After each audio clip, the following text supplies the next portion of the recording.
المرسلين وشفيع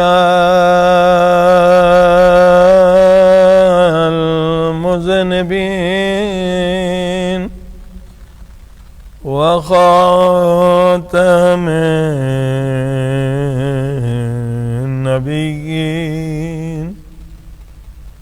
وبالقاسم محمد اللهم صل على محمد وآل محمد وعجل فرجهم وآله الطيبين الطاهرين المعصومين.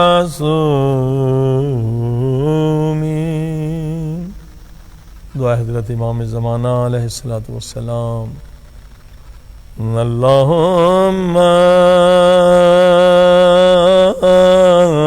کل ولیک الحجت بن الحسن صلواتک علیہ وعلی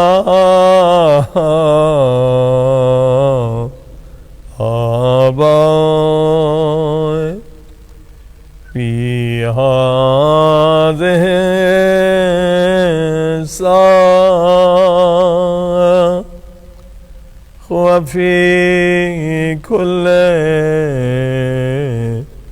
ساعة وليا وحافظا وقائدا وناصرا ودليلا وعينا حتى تسكنه أرضك طوعا وتمتعه فيها طويلا برحمتك يا أرحم الراحمين. اللهم صل على آل محمد وعجل. أما بعد فقد قال الله تبارك وتعالى في كتابه المجيد بسم الله الرحمن الرحيم ليلة القدر خير من ألف شهر. عزیزان گرامی، آج لیلۃ القدر یعنی شب قدر ہے. آج ایک رات ہے، مگر اللہ پاک فرماتا ہے کہ ہزارہ مہینوں سے افضل ہے. آج ایک رات ہے، مگر آنے والے پورے سال کے لیے آپ اللہ پاک سے جو چاہتے ہیں وہ لے سکتے ہیں، رزق دنیاوی بھی اور رزق معنوی اخروی بھی. آج ایک رات ہے، مگر اس ایک رات میں آپ اپنی تقدیر کو بدل سکتے ہیں. جیسے حر نے ایک دن میں اپنی تقدیر بدلی، جہنم سے نکل کر جنت میں آ گئے، ویسے آج رات آپ شب قدر کی وجہ سے حر بن سکتے ہیں، اپنے گناہوں کو مٹا سکتے ہیں. عزیزان گرامی، سورہ انا انزلنا جب نازل ہوئی یہ سورہ، رسول خدا صلی اللہ علیہ وآلہ وسلم نے فرمایا یا علی یہ میری شان میں نازل ہوئی ہے. ہر سال لیلۃ القدر ہے، ہر سال مجھ پہ فرشتے نازل ہوتے ہیں، اور یا علی میرے بعد یہ سورہ تیری شان میں ہے، میرے بعد تجھ پہ فرشتے نازل ہوں گے، تجھ پہ روح نازل ہوگا، اور تیرے بعد جو تیرے اوصیاء ہوں گے، جو تیرے جانشین ہوں گے، یہاں تک کہ امام زمانہ علیہ الصلوۃ والسلام، آج یہ سورہ امام زمانہ علیہ السلام کی شان میں ہے۔ تنزل الملائکہ والروح فیہا بإذن ربہم من کل امر، فرشتے نازل ہوتے ہیں، تمام مفسرین متفق ہیں قیامت تک لیلۃ القدر ہے۔ جب لیلۃ القدر ہے تو قیامت تک فرشتوں کا نازل ہونا بھی ہے۔ وہ کیوں نازل ہوتے ہیں؟ کل امر لے کر آتے ہیں۔ امر قرآن مجید میں رزق بھی امر ہے، اولاد کا ملنا بھی امر ہے، نعمت دنیاوی بھی امر ہے، اخروی بھی امر ہے۔ امر لے کر آتے ہیں تو کیا کسی کو دے کر جاتے ہیں یا پھر واپس لے جاتے ہیں؟ اگر یہ بات مانی جائے کہ فرشتے تو آتے ہیں، کوئی انکار نہیں کر سکتا، یہ قرآن ہے، صیغہ مضارع ہے، قیامت تک آتے رہیں گے، قیامت تک شب قدر آتی رہے گی، تو جو امر لے کر آتے ہیں اگر یہ مانا جائے کسی کے حوالے نہیں کرتے پھر واپس لے جاتے ہیں، تو فرشتوں کا آنا بھی بیکار، جانا بھی بیکار۔ بِإِذْنِ رَبِّهِمْ، اللہ کے اذن سے آتے ہیں۔ یہ اللہ کی شان کے خلاف ہے کہ اللہ فرشتوں سے کوئی بیکار کام لے، لہذا ماننا پڑے گا کہ یہ سارے امر کسی ہستی کے حوالے کر کے جاتے ہیں، اور جب سارے امر جس کو بھی فرشتے دے کر جائیں گے وہ اولی الامر کہلائے گا۔ کہ اللہ پاک نے قرآن مجید میں فرمایا اطاعت کرو اللہ کی، رسول کی اور اولی الامر کی۔ اولی الامر زمانے کا بادشاہ نہیں ہے کہ زمانے کے بادشاہ تو کبھی کافر ہوتے ہیں کبھی فاسق ہوتے ہیں، تو اگر اس کی اطاعت کریں گے تو خدا کی مخالفت ہو جائے گی۔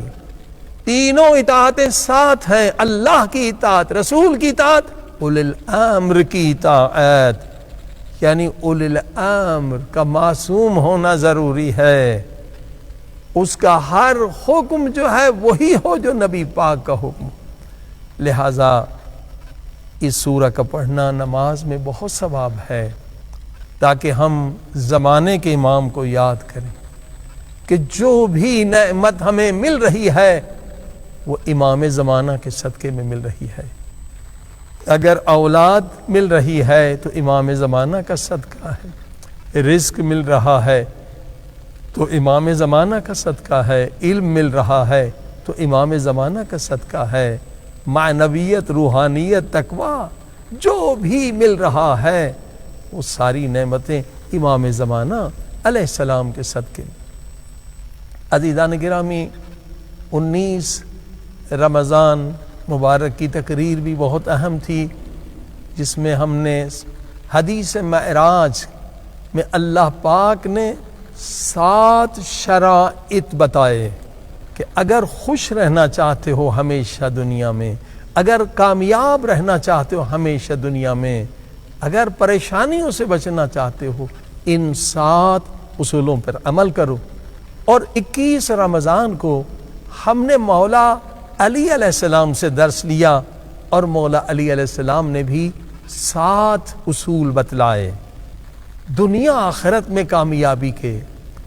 اور آج مولا علی علیہ السلام ہی کے فرمان سے شروع کرتے ہیں، اور نائب امام یا نائبین امام سے پوچھتے ہیں کہ آج جو ہمارا مقصد ہے 19 رمضان کی گفتگو تھی کہ چشم برزخی کھل جائے، یعنی قبر کو ہم دیکھیں تو قبر کا عذاب دیکھ سکیں تاکہ مقام یقین مل جائے، اور ہم گناہ سے خود کو بچا لیں۔ 21 رمضان میں بحث ہوئی کہ طے العرض ایک حقیقت ہے، قرآن کریم کی آیت ہے قطعت بہ العرض، ایک لمحے میں آپ 1000 میلوں کا سفر کر سکتے ہیں قرآن کی باطنی طاقت کے ذریعے سے۔ آج جو ہمارا عنوان ہے وہ ہے امام زمانہ علیہ السلام کی خدمت میں کیسے پہنچیں، امام زمانہ علیہ السلام کی زیارت کیسے کریں۔ یہ بہت ضروری ہے۔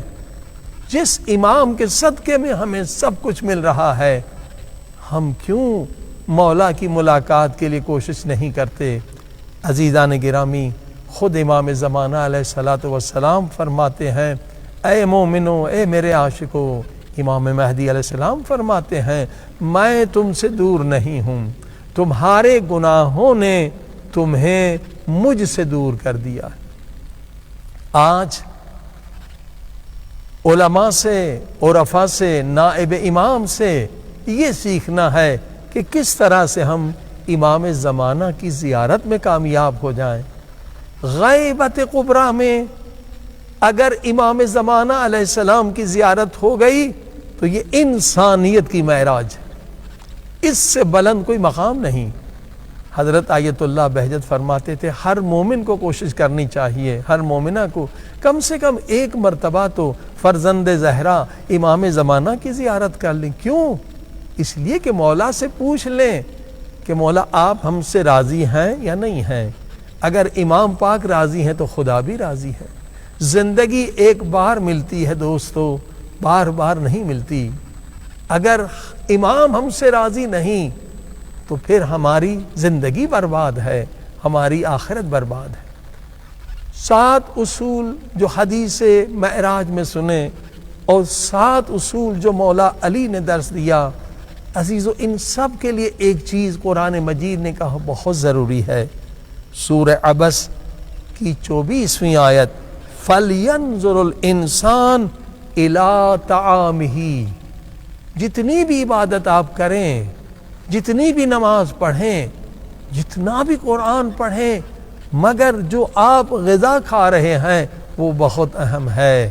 قرآن حکم دے رہا ہے فَلْيَنْظُرِ الْإِنسَانُ إِلَىٰ طَعَامِهِ، اے انسان جو تو لقمہ کھا رہا ہے دیکھ تو صحیح کیا کھا رہا ہے، حلال ہے یا حرام ہے، مشکوک ہے یا شبہناک ہے۔ فرمایا اگر غذا پاک نہیں ہے تو 40 دن تیری دعا قبول نہیں۔ اللہ اکبر! اگر آج شب قدر ہے، دعا کی قبولیت کی رات ہے، مگر ہم غذا کا خیال نہیں رکھتے تو یہ رات ہم عبادت تو کریں گے مگر لقمہ حرام کا اثر ہوگا کہ ہماری دعا قبول نہیں ہوگی۔ یا کسی کی ماں مر رہی ہے، آپریشن تھیٹر میں ہے، وہ رو کے دعا مانگ رہا ہے مگر لقمہ حرام کھا چکا ہے، اس کی دعا قبول نہیں ہوگی۔ عزیزان گرامی، صرف دعا نہیں بلکہ مولا حسین کربلا میں جب 7 مرتبہ یا کئی مرتبہ خطبے دے چکے، یزیدیوں کو ہدایت کر چکے، انہیں نصیحت کر چکے، مگر دیکھا ان پہ نصیحت کا اثر نہیں ہو رہا، تو کیا فرمایا کربلا میں مولا حسین نے؟ کتنا بڑا درس دیا اس جملے میں۔ مولا حسین نے فرمایا میں صبح سے تمہاری ہدایت کے لیے کوشش کر رہا ہوں، تمہیں جہنم سے بچا رہا ہوں، تمہیں نصیحت کر رہا ہوں، تمہارے لیے قرآن و حدیث پڑھ رہا ہوں، مگر تم پر نصیحت کا کوئی اثر نہیں ہوتا۔ وجہ بتاؤں؟ فرمایا تمہارے پیٹ حرام غذا سے بھرے ہوئے۔ اللہ اکبر! یعنی زمانے کا امام بھی اگر نصیحت کرنا چاہے تو نصیحت کا اثر نہیں ہوگا۔ عزیزو، آج زائونسٹوں نے مسلمان ملکوں کی بازار کو حرام سے بھر دیا ہے۔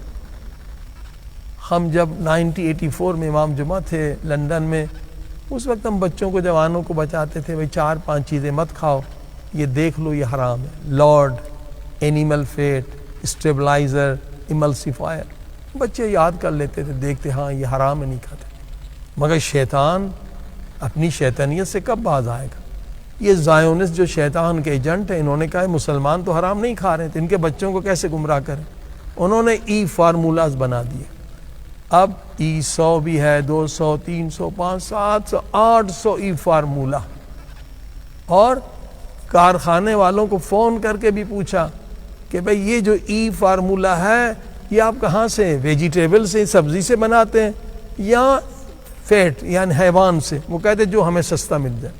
یہ خود یورپ میں، امریکہ میں انکوائری کی گئی، اور سستا وہاں سور ہی کی چربی سستی ہے، اینیمل فیٹ سستا ہے. تو اب آپ دیکھ رہے ہیں کہ مسلمانوں کے بازاروں کو بھر دیا.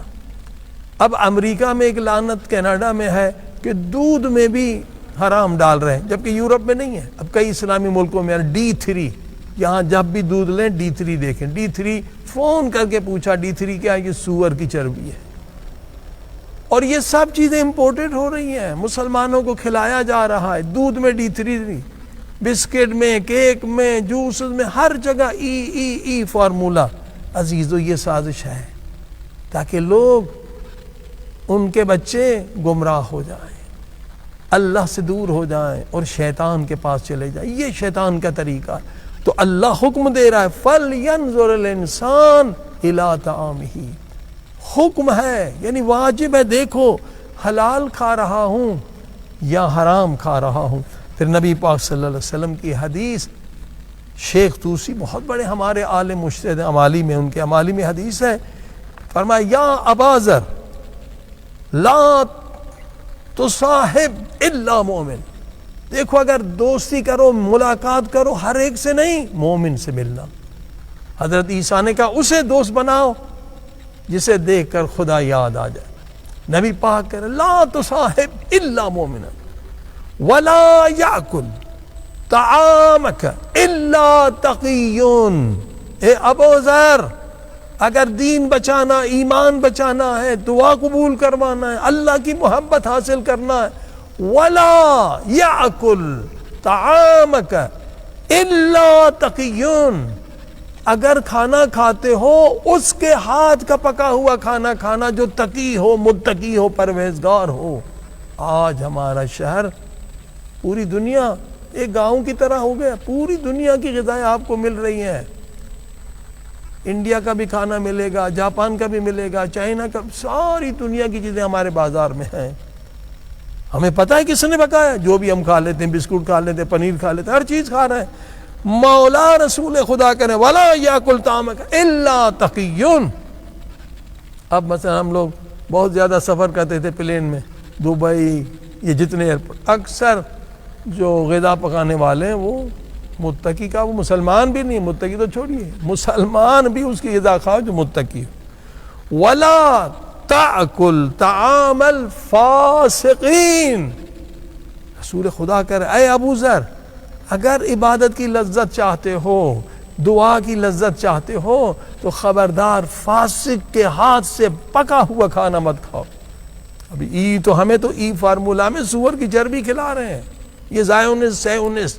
رسول خدا کرے حلال غذا بھی ہو تو فاسق نے اگر پکایا ہے تو اس کے ہاتھ کی غذا مت کھاؤ. آج سب سے مشکل مسئلہ حلال ہے، ہر جگہ ہم جا کے کھا لیتے. عزیزو 40 دن دعا قبول نہیں ہوتی، اس کے اثرات. مثلا آپ غلطی سے زہر کھا لیں، خودکشی تو نہیں ہے، گناہ تو نہیں ہے، مگر اثر تو ہوگا. اگر غلطی سے بھی ہم حرام کھا لیں تو اس کا اثر تو ہوگا. نماز کی لذت چلی جائے گی، عبادت کی لذت چلی جائے گی. اسی لیے حضور پاک صلی اللہ علیہ وسلم کی حدیث ہے کہ تمام عبادت کو جمع کریں تو 10 اجزاء ہیں. ٹھیک ہے، تمام عبادت، روزہ، حج، زکوٰۃ، خوم، جہاد فی سبیل، ساری عبادتیں.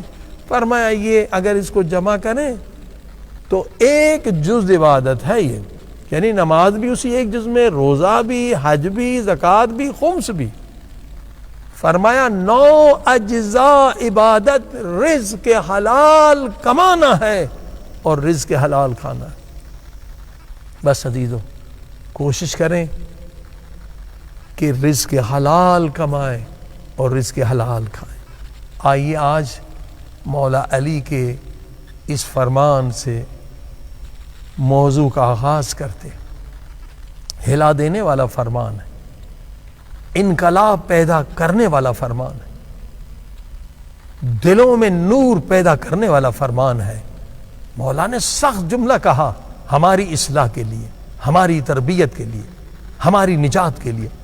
مولا فرماتے سنو اے مومنو، سنو اے مسلمانوں، ملعون ملعون، ایک مرتبہ نہیں 2 مرتبہ کہا، ملعون ہے وہ شخص، ملعون ہے، یعنی بہت اہم بات ہے۔ مولا لعنت سے آغاز کر رہے ہیں، لعنت ہے اس پہ، لعنت ہے، ایک مرتبہ بھی نہیں، بیدار کرنے کے لیے جملے ہیں یہ۔ ملعون ملعون، مولا علی فرماتے ملعون ہے وہ ملعون، وہ شخص جس کا آج کا دن کل سے بہتر نہ ہو اور آنے والا کل آج سے بہتر نہ ہو۔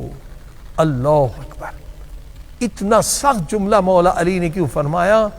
ہماری اصلاح کے لیے، ہماری ہدایت کے لیے، کہ عزیزوں جو زندگی گزر رہی ہے، جو گھنٹے گزر رہے ہیں، جو دن گزر رہے ہیں، یا ہم خدا کی طرف جا رہے ہیں، یا ہم جنت کی طرف جا رہے ہیں، یا اہل بیت کی طرف جا رہے ہیں، یا ہم جہنم کی طرف جا رہے ہیں۔ انسان رکتا نہیں ہے، السیر الی اللہ، یا اللہ کی طرف ہمارا سفر ہے یا شیطان کی طرف ہمارا سفر ہے، یا ترقی ہو رہی ہے یا تنزل ہو رہا ہے۔ عزیزو، مولا نے یہ سخت جملہ اس لیے کہا تاکہ ہم غفلت کی نیند سے بیدار ہو جائیں۔ ایک ایک منٹ بہت قیمتی ہے، خصوصاً آج کی رات کا۔ علماء سارے مجتہدین نجف میں بیٹھے ہوئے تھے، کہا شب قدر سب سے بڑی عبادت کیا ہے؟ فرمایا علم اہل بیت حاصل کرنا اور علم اہل بیت دینا، حتیٰ کہ نماز سے بھی افضل ہے، کیونکہ اس سے انقلابات آتے ہیں، اس سے اصلاحات آتی ہیں، اس سے نور کی وادیاں آتی ہیں، علم سے تبدیلیاں آتی ہیں، علم سے جہالتیں ختم ہوتی ہیں، علم سے انسان تبدیل ہوتا۔ مولا علی نے کتنا بڑا جملہ کہا، ملعون ملعون، جس کا آج کا دن کل سے بہتر نہ ہو۔ عزیزان گرامی، یہ کیسے ممکن ہے؟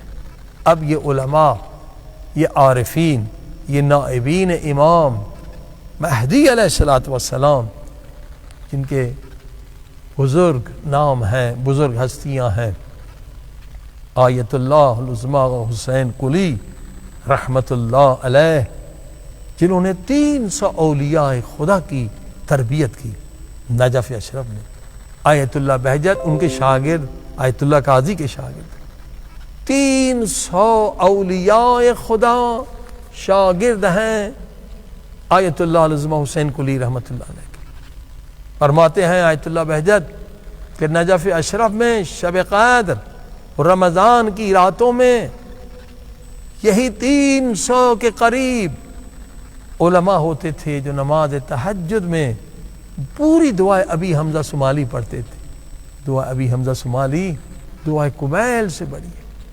انہوں نے بہترین اصول بتائے ہیں کس طرح سے ہمارا آج کا دن کل سے بہتر ہو اور آنے والا کل آج سے بہتر ہو۔ فرمایا پہلے ہے مشارطہ۔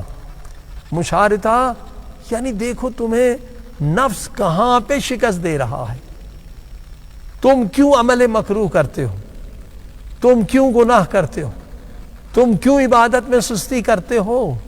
مشارطہ پہلے تلاش کرو وجہ کیا ہے۔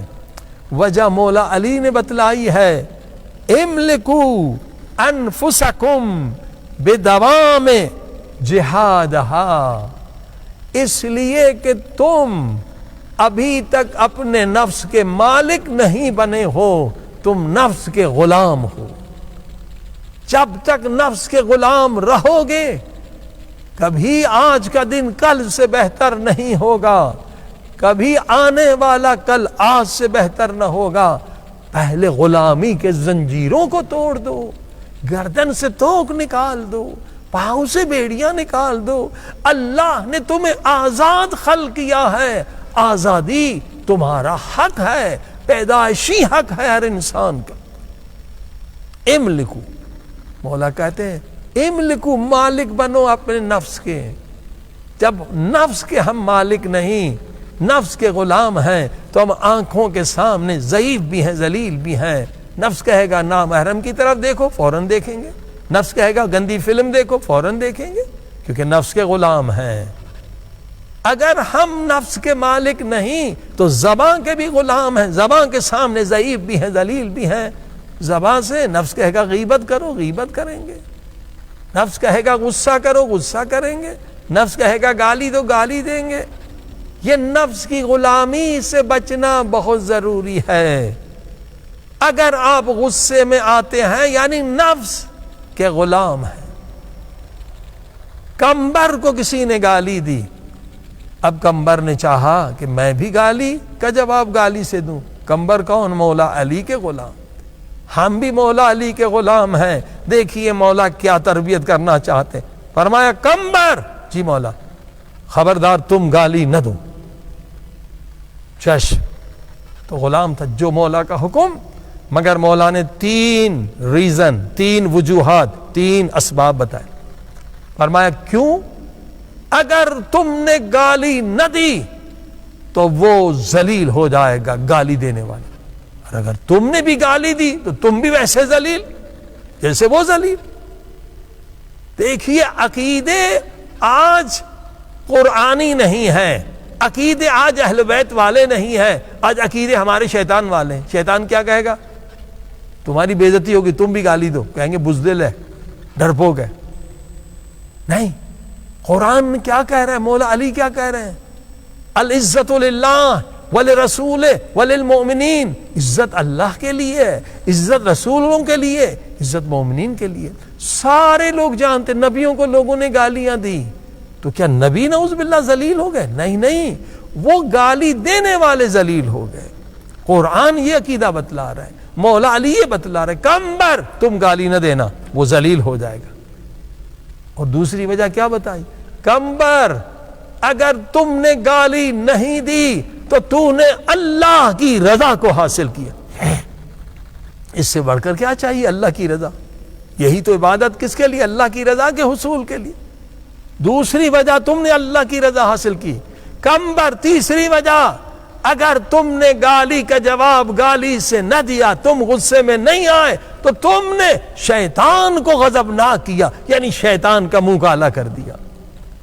دیکھیے یہ ہے مولا علی کی تربیت کہ اگر ہم مالک ہیں تو غصے میں نہیں آئیں گے. بچے پہ غصہ آتا ہے، بیوی پر غصہ آتا ہے، نوکر پہ غصہ، یعنی ہم نفس کے غلام ہیں. ہاں، اس کے بعد کیا زبردست جملہ مولا علی نے کہا، واقعاً کروڑوں ڈالروں سے بڑا قیمتی جملہ ہے. فرمایا سن کمبر، اللہ کی رضا کے لیے، اللہ کی محبت کے لیے، اگر محبت خدا چاہتے ہو، اگر اللہ کی رضا چاہتے ہو، اللہ کی رضا کے لیے حلم سے بڑھ کر کوئی عمل نہیں ہے. یہ ایک علم ہے عین سے، ایک حلم ہے لام میم. اللہ کی رضا کو حاصل کرنے کے لیے حلم سے بڑھ کر کوئی عمل نہیں ہے. یعنی کوئی آپ کو گالی دے، آپ صبر کریں اور اس پر انعام کریں، اسے حلم کہتا ہے. جیسے امام حسن مجتبی علیہ السلام کو ایک شامی گالیاں دے رہا تھا اور مولا صبر کر رہے تھے، اور پھر اس پہ انعامات کی بارش کر دی. اے شامی، اگر تو فقیر ہے تو میں تجھے دولت دے دوں، بے گھر ہے تو تجھے گھر دے دوں، سواری نہیں تو سواری دے دوں، اگر قرض دار ہے تو قرض ادا کر دوں. اس قدر نعمتوں رحمتوں کی بارش کی کہ شامی قدموں پہ گر پڑا کہ مولا جب تک نہ دیکھا تھا سب سے زیادہ آپ سے نفرت کرتا تھا، لیکن دیکھنے کے بعد اب کائنات میں سب سے زیادہ میرے محبوب آپ ہیں. مولا حسن نے بتلایا دشمن کو حلم کے ذریعے سے قتل کرو، نہ کہ تلوار کے ذریعے سے. دشمن کو احسان کے ذریعے سے قتل کرو. تو عزیزو، اگر نفس کے ہم مالک نہیں ہیں تو زبان کے سامنے ذلیل بھی ہیں اور ضعیف بھی ہیں. کبھی جھوٹ بولیں گے، کبھی غیبت کریں گے، کبھی غصہ کریں گے. اگر ہم نفس کے مالک نہیں ہیں تو پیٹ کے سامنے ضعیف و ذلیل ہیں. مولا علی نے کیا فرمایا؟ اکثر لوگ کیوں مرتے ہیں؟ پیٹ کے سامنے ضعیف و ذلیل ہے. فرمایا قبرستان میں جا کر پوچھو ان لوگوں سے کیوں جلدی مر گئے؟ زیادہ کھانے کی وجہ سے. ہوس کھانے کی ہوس پیٹ کے سامنے ضعیف ہیں، ذلیل ہیں. کولیسٹرول بیماری میں مبتلا ہیں، اوور ویٹ میں مبتلا ہیں، شوگر میں مبتلا ہیں. کیوں؟ نفس کے مالک نہیں، نفس کے غلام ہیں.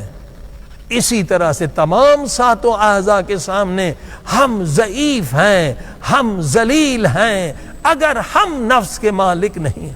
تو مولا علی کیا فرماتے؟ املکو انفسکم بالدوام، مسلسل جہاد ہو. سب سے بڑا جہاد اکبر نفس کو شکست دینا ہے. ایک مجاہد آیا تھا نا کافروں سے لڑ کر، رسول خدا نے کہا شاباش شاباش، تم نے چھوٹا جہاد کیا ہے، ابھی تمہیں جہاد اکبر کرنا ہے. وہ حیران ہو گیا، یہ چھوٹا جہاد ہے؟ اللہ کے رسول، میں نے بچوں کو تنہا چھوڑ دیا، بیوی کو چھوڑ دیا، ماں باپ کو چھوڑ دیا، بزنس کو چھوڑ دیا، اب جان سے بڑھ کر کیا ہے؟ جان قربان کرنے کے لیے میدان میں گیا.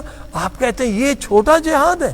تو پھر بڑا جہاد کیا ہے؟ نبی پاک نے فرمایا سن اے نوجوان، تلوار کے ذریعے سے کافروں سے لڑنا یہ چھوٹا جہاد ہے، اور نفس کو شکست دینا یہ بڑا جہاد ہے.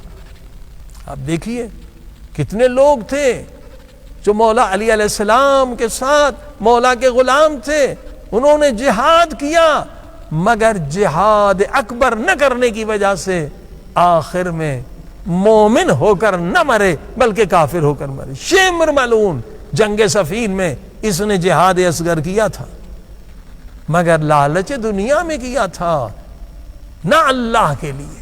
کتنے ایسے تاریخ میں لوگ ملیں گے. لہذا اصل جہاد اکبر کیا ہے؟ یہی نفس کو غلام بنانا ہے. مولا پھر علی علیہ السلام فرماتے ہیں سلاح النفس مجاہدۃ الہوا، نفس اس وقت پاک ہوگا جب تم جہاد کرو ہوا ہوس کے خلاف. اللہ اکبر، یہ بڑا نورانی جملہ ہے مولا علی کا. دوا النفس الصوم عن الہوا.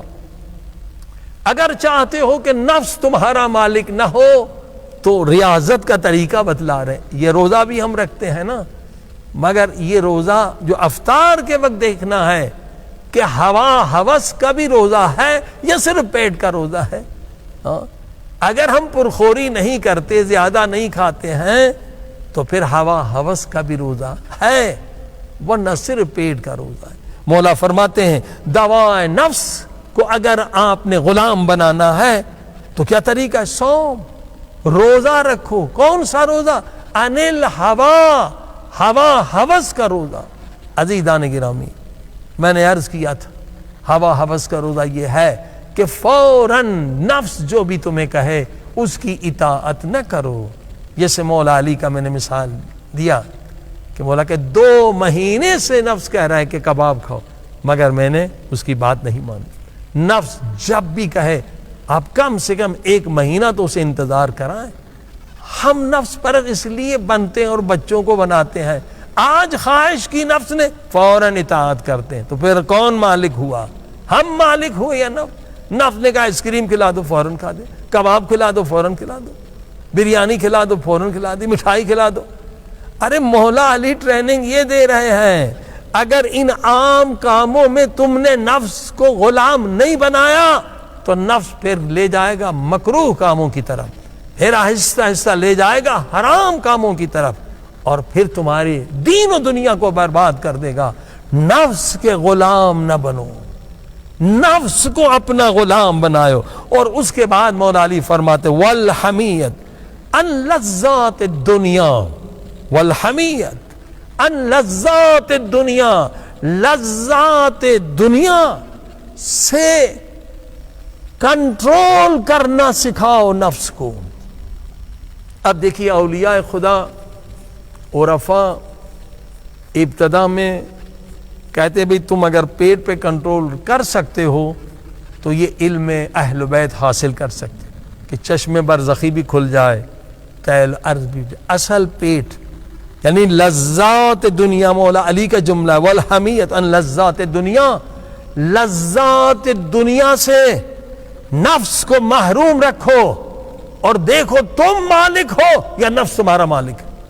مگر کہو نفس کو جو چیز پسند ہے، مثلا ہم ایک ہفتے آپ کو گوشت نہیں کھلائیں گے، فرض کریے، کتنا آپ کو کنٹرول. اس لیے علماء اور رفا کہتے ہیں کہ 40 دن ترک حیوانی کرو.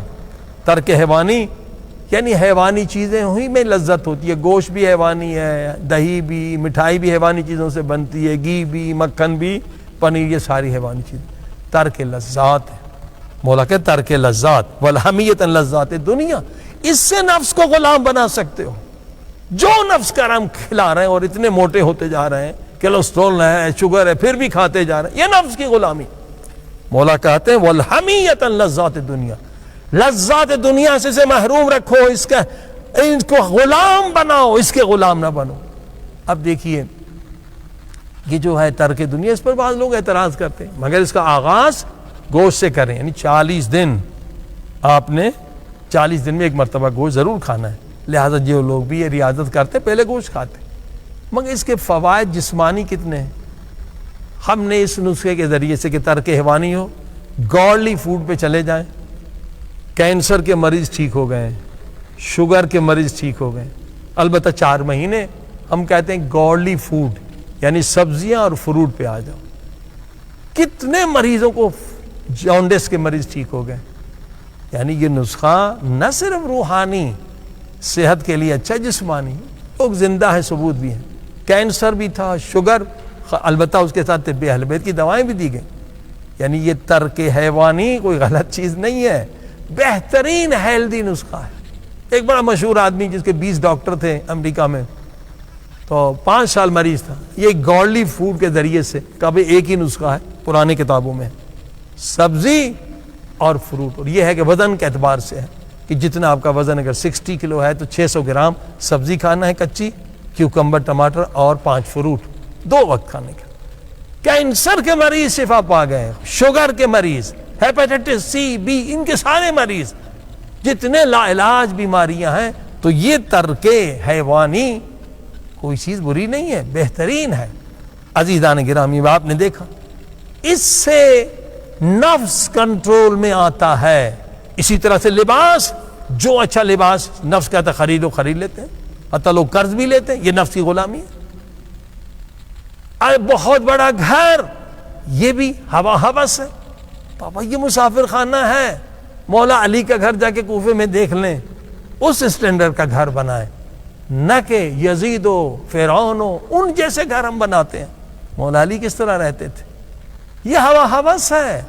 اگر نفس پرستی نہ ہو تو کوئی دنیا میں غریب بھی نہ ہو. توجہ فرمائی. تو یہ ہے مشارطہ. گناہ کی جڑ کو کاٹو. اس لیے جب تک گناہ کی جڑ کو نہیں کاٹو گے، آج ہم توبہ کریں گے پھر جا کے گناہ کریں گے. آج سارے گناہ خدا بخش دے گا. حضرت عیسیٰ علیہ السلام جا رہے تھے، ایک شخص سجدے میں رو رہا تھا، اے خدا میرے گناہ بخش دے، میرے گناہ بخش دے. کئی گھنٹوں کے بعد حضرت موسیٰ علیہ السلام واپس آئے، دیکھا ابھی تک یہ بندہ سجدے میں رو رہا ہے، گناہوں کی معافی مانگ رہا ہے. حضرت موسیٰ نے کہا کہ اگر میرے سے کوئی کام ہے تو بتاؤ، میں فوراً تیرا کام کر دوں گا. گناہ تو معاف کرنے والی خدا کی ذات ہے. میں سفارش بھی کرتا ہوں، میرے اللہ اس بندے کے گناہ بخش دے، گھنٹوں سے سجدے میں رو رہا ہے. وہاں سے آواز آئی، مجھے اپنی عزت و جلال کی کہ موسیٰ اگر یہ قیامت تک بھی سجدے میں رہے میں اس کے گناہ نہیں معاف کروں. اللہ اکبر. وجہ خدا نے کہا اس لیے کہ یہ رو تو رہا ہے، گریہ تو کر رہا ہے، مگر گناہ کی لذت اس کے دل میں ابھی تک باقی ہے.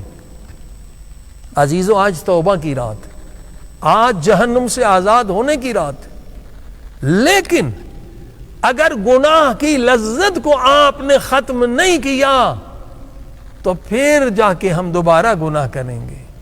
مشارطہ یہی ہے کہ اب تک جو ہم نے گناہ کیے ہیں کیوں کیے ہیں؟ دھوکے میں آئے ہم شیطان کے یا دھوکے میں آئے ہم نفس امارہ کے؟ کہ نفس امارہ انسان کو دھوکہ دیتا ہے، فریب دیتا ہے، لذت دکھاتا ہے. انسان گناہ کیوں کرتا ہے؟ آئیے صرف ایک دو اشارہ کر دوں کہ گناہ سے کیسے انسان بچے، لذت گناہ کو انسان کیسے ختم کرے. دیکھیے عزیزو، اگر آپ 3 دن کے بھوکے بھی پیاسے بھی ہوں، سامنے بہت اچھی مٹھائی آ جائے، بھوکے بھی ہیں، آپ کا دل چاہے گا یہ انسان کی حوث سے میں کھاؤں، لذیذ کھانا. ایک بچہ دوڑتا ہوا آیا کہ انکل نہیں کھانا، چچا نہیں کھانا، اس میں زہر ہے. کیا آپ کھائیں گے؟ ہرگز نہیں کھائیں گے. شیطان پہلے گناہ کی لذت دکھاتا ہے، جب کہ گناہ کی لذت حقیقت میں لذت نہیں ہے، مگر انسان فریب کھا جاتا ہے، دھوکے میں آ جاتا ہے. مثال دیتا ہوں، مثلا اس وقت جو سب سے زیادہ گناہ ہو رہا ہے وہ زنا ہے. زنا سے اب گوگل میں جا کے سرچ کریں، ہر سال 10 ملین کے قریب یعنی کروڑ سے زیادہ لوگ دنیا میں یا ایڈز کی بیماری میں مر رہے ہیں یا اس میں مبتلا ہو رہے ہیں ہر سال. ٹھیک ہے، یہ شیطان کیسے انسان کو فریب دیتا ہے، ظاہری حسن دکھاتا ہے. عزیزو، یہ حسن بھی دھوکہ ہے. اسی لیے مولا علی نے فرمایا یہ دار الغرور ہے، دنیا دھوکے کی جگہ ہے. آؤ اہل بیت سے علم حاصل کرو تاکہ دھوکے سے بچو، قرآن سے علم حاصل کرو. اب ایک حسین کوئی چہرہ نظر آ گیا، انسان دھوکے میں آ جاتا. جیسے زلیخا دھوکے میں آئی اور کہا یوسف تو کتنا حسین ہے. یوسف نے کہا کس حسن کی بات کر رہے ہو؟ انسان اور حسین کا حسین ترین انسان اگر قبر میں دفن ہو جائے 3 دن کے بعد اس کی قبر کھولو، اے زلیخا ایسی بدبو آئے گی تو بھاگ جائے گی. کہاں ہے حسن انسان کا؟ یہ دھوکہ ہے. حسین ترین انسان ٹوائلٹ میں جاتا ہے پھر نکلتا ہے، فوراً آپ جا سکیں گے؟ اگر ٹوائلٹ بند ہے بدبو سے سر پھٹ جائے گا. یہ تو خدا کا کرم ہے، ہر انسان کے پیٹ میں 2-2 3-3 کلو نجاست پڑی ہوئی ہے اور اللہ ستار ہے کہ بدبو نہیں آ رہی، ورنہ انسان کے قریب نہیں آتا. او زلیخا، شیطان تجھے دھوکہ دے رہا ہے. کہنے لگی یوسف تیری آنکھیں کتنی حسین ہیں. کہتا قبر میں سب سے پہلے آنکھیں پھٹ کے باہر آئیں گی. عزیزان گرامی، انسان کا حسن کہاں ہے؟ علماء کہتے ہیں کہ انسان ایک موبائل ٹوائلٹ ہے، چلتا پھرتا ٹوائلٹ ہے، کیونکہ ہر ایک کے پیٹ میں 2-2 کلو نجاست ہے. اگر گیس نکلتی ہے تو پورے کمرے میں بدبو ہو جاتی ہے. اب دیکھیں روزہ ہم رکھتے ہیں نا، منہ سے بدبو آتی ہے، اور بعض لوگ خلال نہیں کرتے اور کچھ گوشت رہ گیا وہ گل کے بدبو ہو جاتا ہے، بدبودار ہو جاتا ہے اور پیٹ میں چلا گیا، روزہ باطل ہے. اکثر علماء کہتے ہیں اگر آپ دانت صاف نہیں کرتے، واجب ہے، کسی اور کو اذیت ہوتی ہے. روزے میں اکثر لوگ دانت نہیں صاف کرتے. دانت کرنے کا حکم ہے کہ بھئی جو آپ مسواک یا برش لیں اس کو دھوئیں، گندا واپس میں نہ لیں، پھر مسواک کریں. یہ نہیں کہ دوسرے کو اذیت کریں، یہ گناہ ہے، اپنی شخصیت خراب کرنا ہے کہ بدبودار انسان ہے. کیوں بدبو آ رہی ہے؟ روزے میں اکثر منہ سے بدبو آتی ہے، ورنہ 1 مرتبہ ہم دانت صاف کرتے ہیں 2 مرتبہ، مگر 7 مرتبہ 5 مرتبہ بو ختم کرنے کے لیے دانت صاف کریں. وجہ کیا ہے؟ عزیزان گرامی، دیکھیے ہمارے یہ گلے کے نیچے یہاں غذا ہوتی ہے، اگر یہ آ جائے تو الٹی سے کتنی بدبو آتی ہے، اور نیچے بالکل نجاست ہے، پیشاب پخانہ. اب دیکھیے یہ اللہ پاک نے چہرہ اتنا خوبصورت رکھا ہے جس کے لیے انسان دھوکے میں آ جاتا ہے، عاشق بن جاتا ہے، اللہ کی مخالفت کرتا ہے، نامحرم کو دیکھتا ہے. ہاں اب دانتوں میں یہ 32 دانت کے کتنے سوراخ ہے، ایک ذرا سا گوشت کا ٹکڑا تو بدبو آتی ہے انسان. اور خدا نہ خاص اگر یہاں گمس میں مسوڑوں میں ذرا سا انفیکشن ہو جائے تو 10 قدموں پہ انسان کے اندر سے بو آتی ہے. انفیکشن ہوتا ہے، آپ دیکھیں ڈینٹسٹ کے یہاں جاتے ہیں بدبو آتی ہے. کیوں بو آ رہی ہے؟ کیونکہ یہ جو اللہ نے چہرہ بنایا ہے، اب ناک سے بھی بدبو آ رہی ہے اگر کچرا نکل رہا ہے، منہ صاف نہیں کیا منہ سے بدبو، کان سے جناب کچرا نکلتا رہتا ہے۔ یہ جو آپ کا چہرہ مبارک ہے، اصل میں اللہ کا یہ کمال ہے، وہ احسن الخالقین ہے۔ نیچے کیا ہے؟ یہ الٹی ہے، نیچے اور گندگی ہے، یہ اس کے اوپر ڈھکن ہے۔ نیچے تو گٹر ہی گٹر ہے نا، گٹر کا ڈھکن ہے، جب ہم نہیں کھا رہے تو منہ سے بدبو آ رہی ہے۔ اب یہ ایک موبائل دوسرے موبائل کا عاشق بنتا ہے، ہاں گٹر کا ڈھکن ہے، وہ اللہ نے اتنا خوبصورت بنایا ہے کہ وہ انسان نادان اس کا عاشق بنتا ہے۔ حقیقی حسن خدا کا ہے، یہ حسن فانی ہے۔ مجنو سے کہا تو مجنو، لیلا نے پیغام بھیجا، او بے وقوف مجنو تو میرا عاشق بنا ہے، ایک بخار نے میرا سارا حسن تباہ کر دیا۔ عاشق بن تو خدا کا بن، جس کے حسن کو فنا نہیں ہے، اور خدا کے بعد جو دنیا میں حسین ہیں وہ ہستیاں جو اللہ پاک نے اپنے نور سے بنائی ہیں۔ تب آپ نے دیکھا گناہ میں لذت نہیں ہے، گناہ زہر ہے۔ اگر انسان زنا کرے تو دنیا میں بھی ایڈ جیسی ہزاروں بیماریوں میں مبتلا ہو سکتا ہے، اور مرنے کے بعد 300 عذاب کے دروازے اس کے لیے کھلیں گے قبر میں۔ ایک جگہ سے بچھو آئیں گے، سانپ آئیں گے، کیا کیا چیزیں آئیں گی۔ لہذا پہلی منزل ہے مشارطہ، کہ مولا امام زمانہ علیہ السلام کی زیارت کب ہوگی؟ جب آج کا دن کل سے بہتر ہو اور آنے والا کل آج سے بہتر ہو۔ تو پہلی منزل ہے مشارطہ، یعنی گناہ کی جڑ کو ختم کر، نفس کو غلام بنا۔ اور دوسری منزل ہے مراقبہ، مراقبہ یعنی شدید خیال رکھو۔ یہ نفس امارہ کہتے ہیں نا سانپ کی طرح ہے، ان نفس لامارۃ بالسوء، قرآن نے بھی یہی کہا۔ سانپ کبھی بیماری کی وجہ سے بے ہوش ہو جاتا ہے، مگر یہ نہ سمجھو کہ سانپ تمہیں نقصان نہیں دے گا۔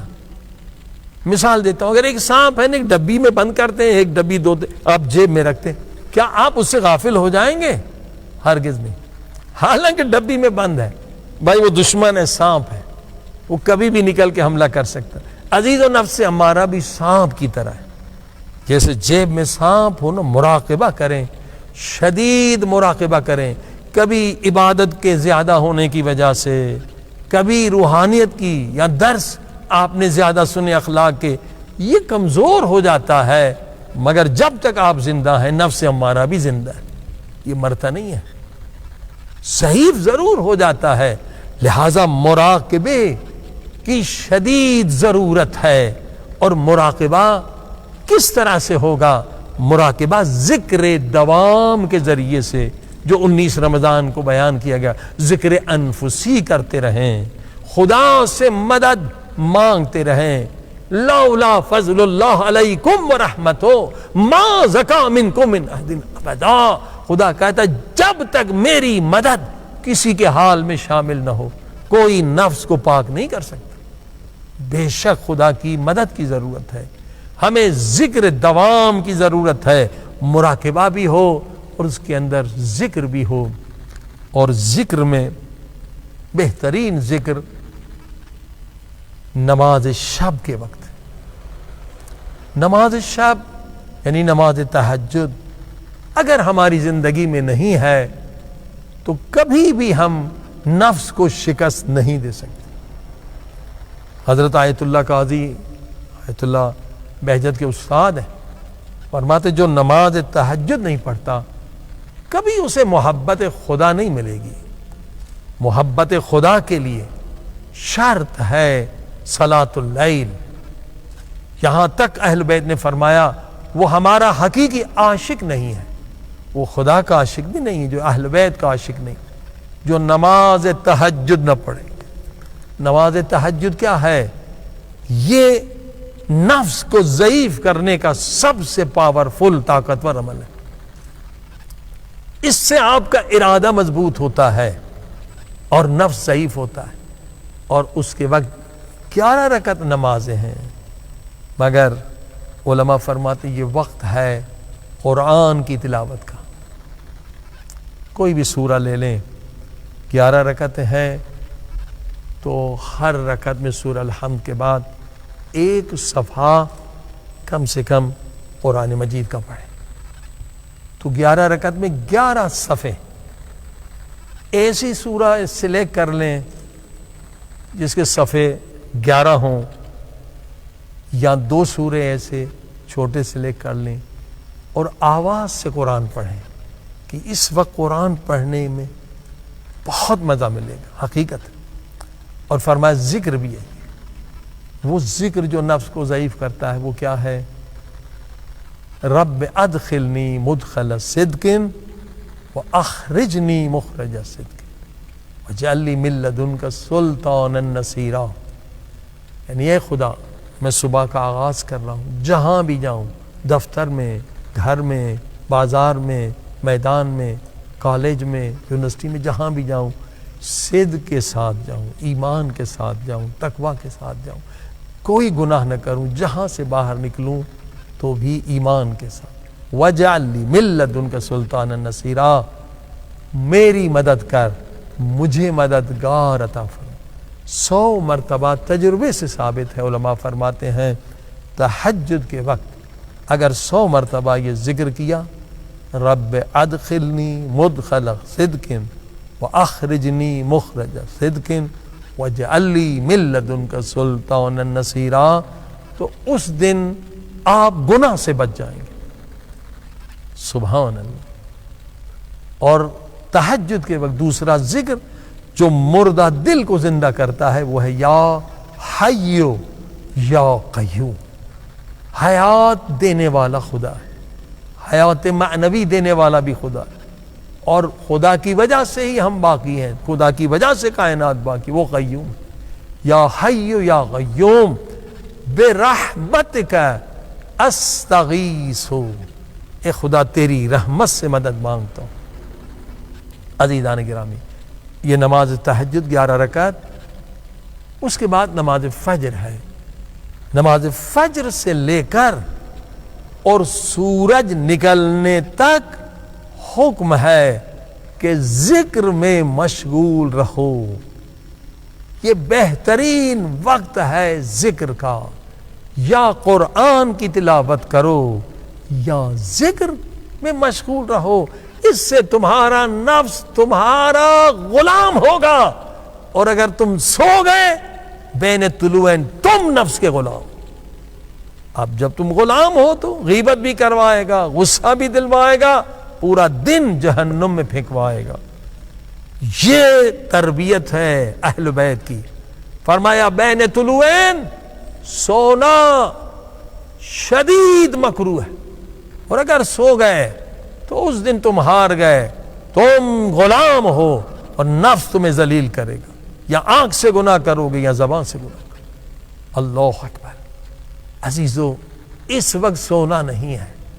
اور اس کے بعد فرماتے یہ ذکر بھی سجدے میں بہترین ذکر ہے. نماز فجر کے بعد سجدے میں جا کے یہ ذکر کرو، لا الہ الا انت سبحانک انی کنت من الظالمین. اے میرے اللہ، تیری ذات سبحان ہے، میں ظالم ہوں، میں گنہگار ہوں. وَأَنْتَ أَرْحَمُ الرَّاحِمِينَ، تو سب سے زیادہ رحم کرنے والا. ایک گناہ کو یاد کرو، آنسو بہاؤ، اس کا عذاب مٹ جائے گا. آنسو نہیں بہ رہے، سر پیٹو، میں نے برا کیا، تیری دربار میں گناہ کیا، تیری نعمت کے ذریعے سے گناہ کیا. اللہ اکبر. کم سے کم 400 مرتبہ فرمایا سجدے میں یہ ذکر کرو. نماز فجر کے بعد امام زمانہ علیہ السلام نے آغا مراشی نجفی سے کہا تھا سورہ یاسین کی تلاوت کرو. حدیث میں ہے جو نماز فجر سے لے کر اور سورج طلوع ہونے تک ذکر میں مشغول رہے گا، خدا اس پہ جہنم کی آگ کو حرام کر دے گا. ایسی واقعہ. اور اب آپ آزاد ہیں.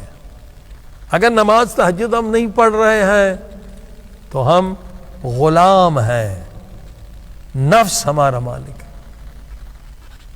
کچھ لوگ آئے مولا علی کے پاس، نے کہا مولا ہمارا دل بہت چاہتا ہے نماز تہجد پڑھنے کا مگر اٹھا نہیں جاتا.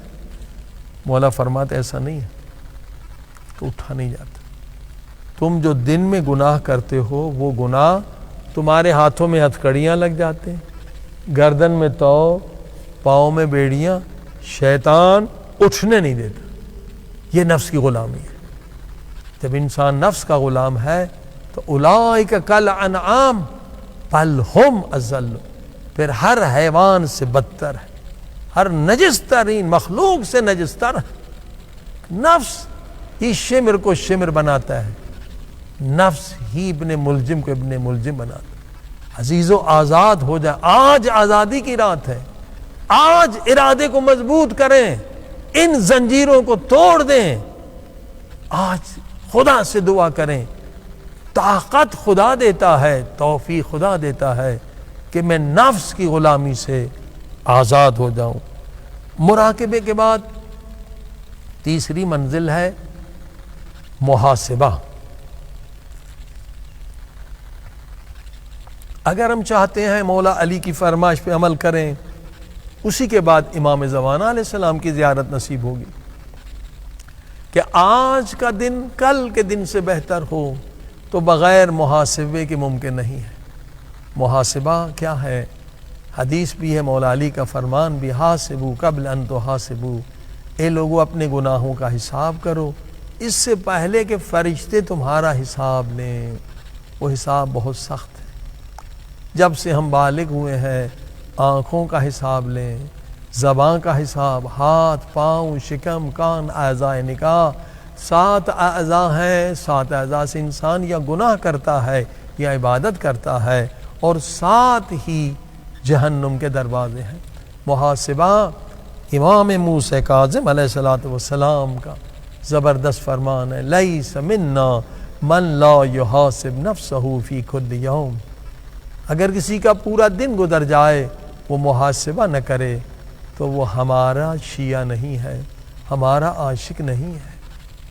اللہ اکبر. ایک ان پڑھ عورت تھی بیچاری, اس نے حدیث سنی تو کبھی غصے میں آ گئی تو لکھ تو نہیں سکتی, کوئلہ لے کر دیوار پہ لکیر کر دی, غیبت ہو گئی پھر لکیر کھینچ, کسی پہ تہمت لگائی لکیر کھینچ. شام کو جب آئی کیا دیکھا, پوری دیوار گناہوں سے کالی ہو چکی ہے.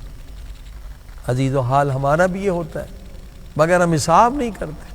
مولا علی نہج البلاغہ میں کہتے تو کیسے سو جاتا ہے کھانا پینا کھانے کے بعد, جاف عن اللیل جنبک, اٹھ سونے سے پہلے اٹھ, ذرا ایک گوشے میں چلا جا, دیکھ آج کا جو دن اللہ نے دیا دوبارہ نہیں آئے گا.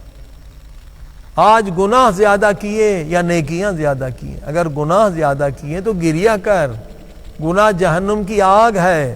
اگر ہمارے گھر میں آگ لگ جائے کہ ہم سو جائیں گے؟ ارے گناہ قبر کے بچھو ہیں, اگر ہمارے گھر میں بچھو آئے تو ہم سو جائیں گے یا پہلے اسے ماریں گے؟ مولا فرماتے ہیں پہلے گناہوں کو ختم کر, گریہ کر, توبہ کر, پھر جا کے سو جا. یہ کتنی بہترین ریاضت ہے محاسبہ. بغیر محاسبے آج کا دن کل سے بہتر نہیں ہو سکتا. محاسبہ بہت ضروری عزیزو, تو ترقی ہوگی ہر دن. اگر گناہ کیا خدا سے دعا کر, پروردگار کل یہ گناہ نہ کروں, کل یہ بے حیائی نہ کروں. محاسبے کے بعد ہے معاتبہ, کہ آج اگر نفس نے ہمیں ذلیل کیا تو اسے سزا دیں. جب تک سزا نہیں دیں گے نفس آپ کا غلام نہیں ہوگا, وہ آپ پر اور حکومت کرے گا. آج نفس نے آپ کو غصہ دلایا, اب دیکھیں نفس کو کیا چیز پسند ہے, بس اس کو مرغی کھانا پسند ہے, 39 دن تمہیں مرغی بند. اس طرح سے نفس کنٹرول میں آتا ہے. نفس کو کیا چیز پسند ہے, البتہ شرعی سزا نہ کہ غیر شرعی. کہا 40 دن میں چیز تجھے نہیں ملے گی, تم نے کیوں غصہ دلایا؟ عزیزو معاتبہ بہت ضروری ہے. معاتبے کے بعد ہی ہم نفس پہ کنٹرول کر سکتے ہیں, ورنہ نفس انسان کو کافر بنا سکتا ہے. اور جو چیز بہت خطرناک ہے وہ ہے نفس کی تعریف. کبھی کوئی آپ کی تعریف کرے فوراً اسے روک دیں.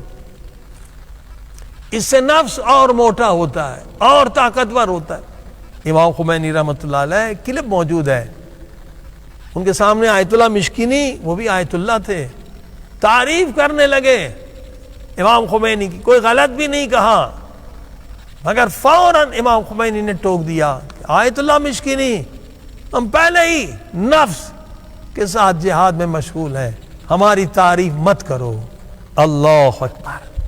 تبھی مولا علی فرماتے من ذم نفسہ اصلحہا, اس کی مذمت کرو, نفس کی ہمیشہ مذمت کرو اگر چاہتے ہو اس کی اصلاح. ومن مدح نفسہ فقد ذبحہا, اگر تم نے خود اپنے نفس کی تعریف کی تم نے خود کو ذبح کر دیا, اور اگر کوئی اور آپ کی تعریف کر رہا ہے تو وہ آپ کو ذبح کر رہا ہے. اس سے نفس اور طغیانی میں آئے گا, فرعونیت پیدا ہوگی.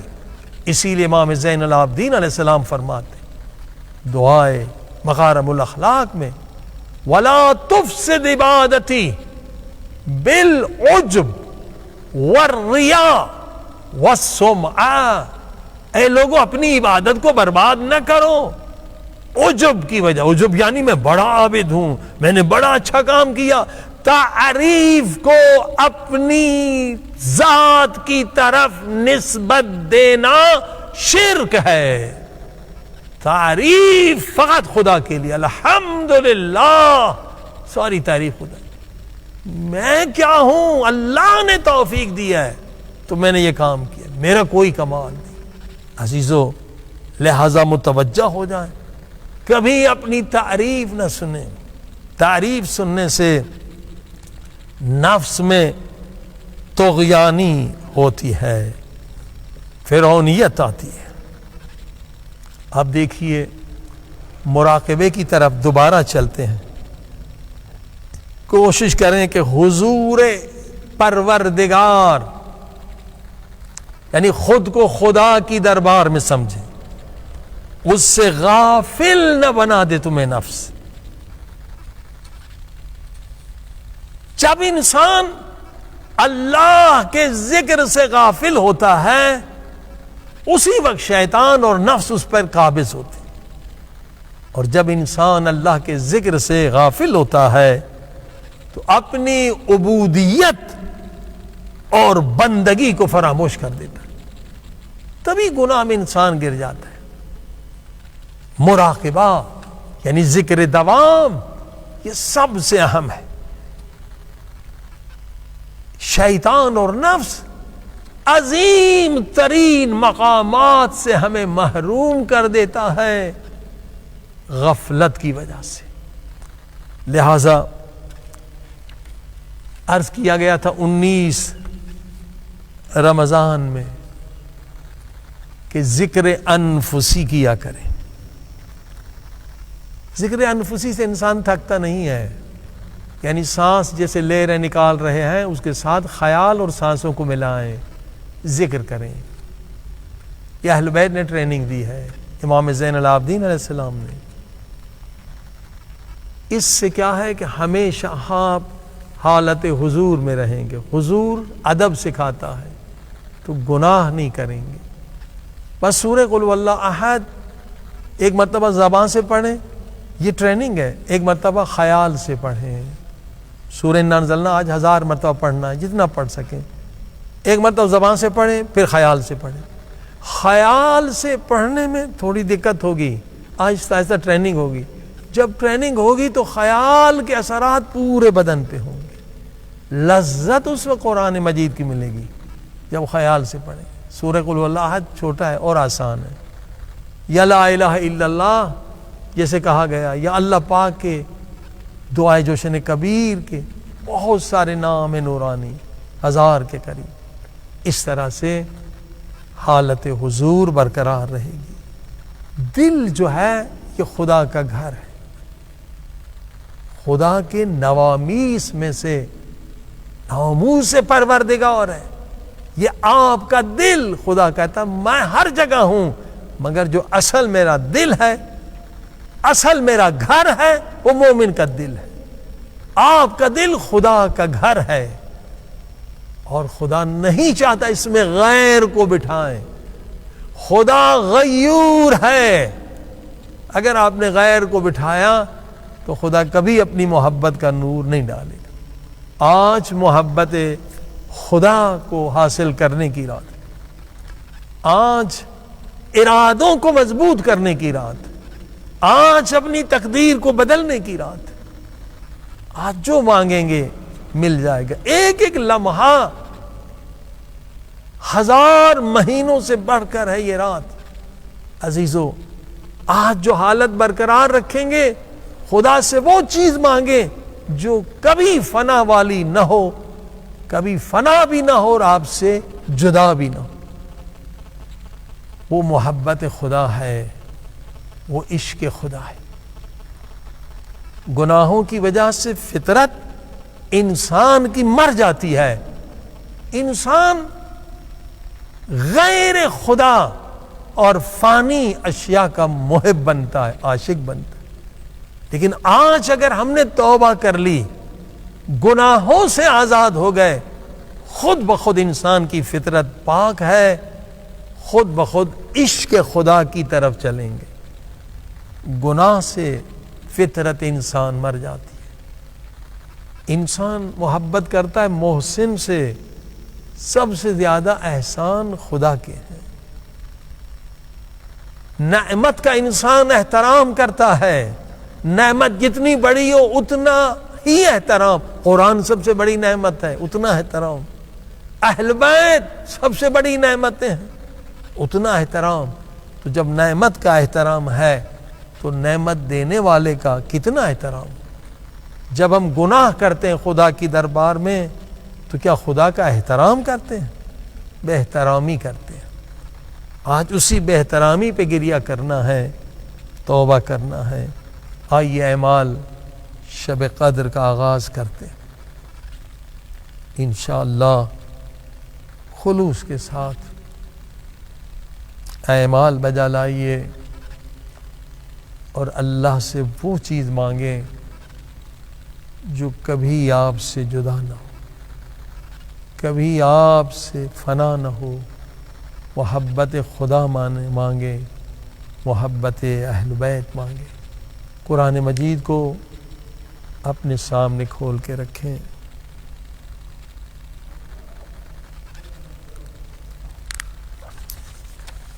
قرآن مجید کو کھولیے،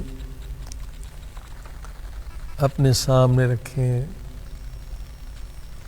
سال میں یہ سب سے عظیم الشان اعمال ہے۔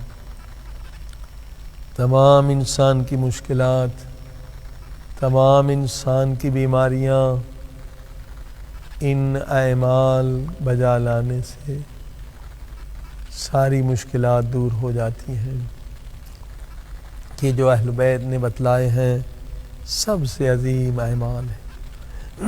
قرآن مجید آپ کے سامنے ہو، آپ اپنی طرف سے بھی اعمال کر سکتے ہیں، اور اس ثواب میں آپ اپنے والدین کو بھی شریک کر سکتے ہیں اور مومنین مومنات کو بھی شریک کر سکتے ہیں۔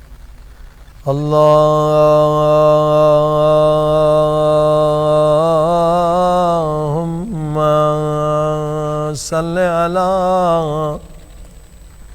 محمد وآل محمد وعجل فرجهم اللهم صل على محمد وعلى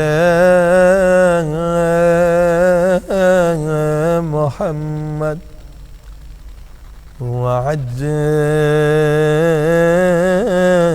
فرجهم اللهم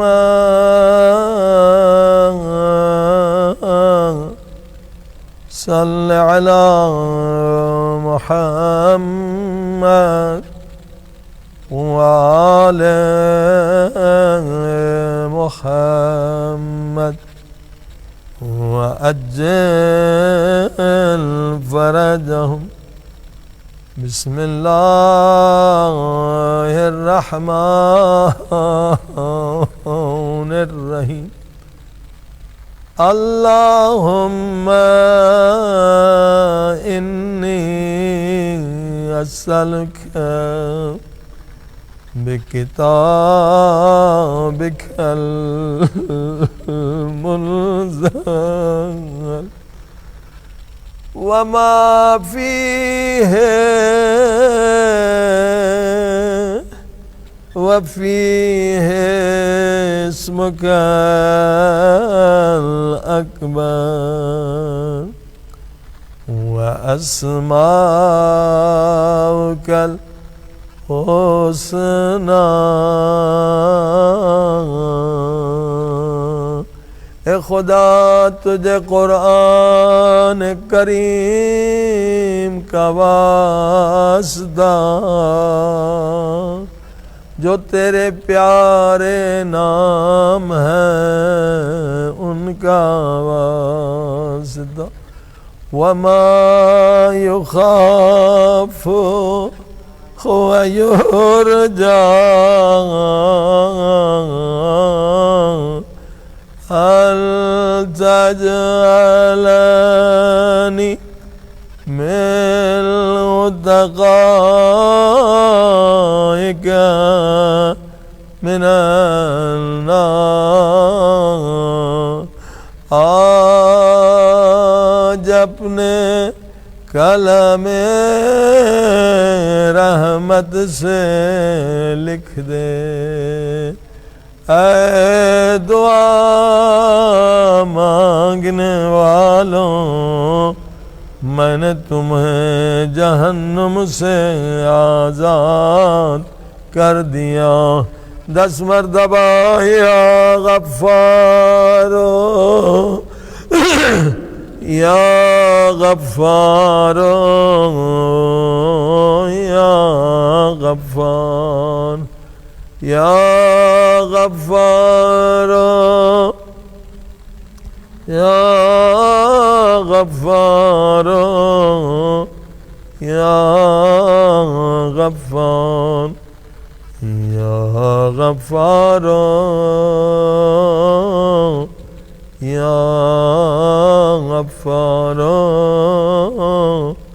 یا غفار یا غفارو اے خدا ہمارے گناہ بخش دے ہمارے والدین کے گناہ بخش دے جنہوں نے ہم پر احسانات کیے ہیں جن کا حق ہماری گردن پر ہے ان کے گناہ بخش دے عزیز آپ قرآن مجید کو اپنے سر پہ رکھیں سب سے عظیم الشان اعمال بجا لائیے اور حرم حضرت معصومہ سے متصل ہیں اور لاکھوں لوگ اس وقت اوپر اعمال بجا لانے میں مشغول ہیں آپ بھی انشاءاللہ اپنے دلوں کو روانہ کریں حرم پاک حضرت معصومہ کم میں اللہم صلی علی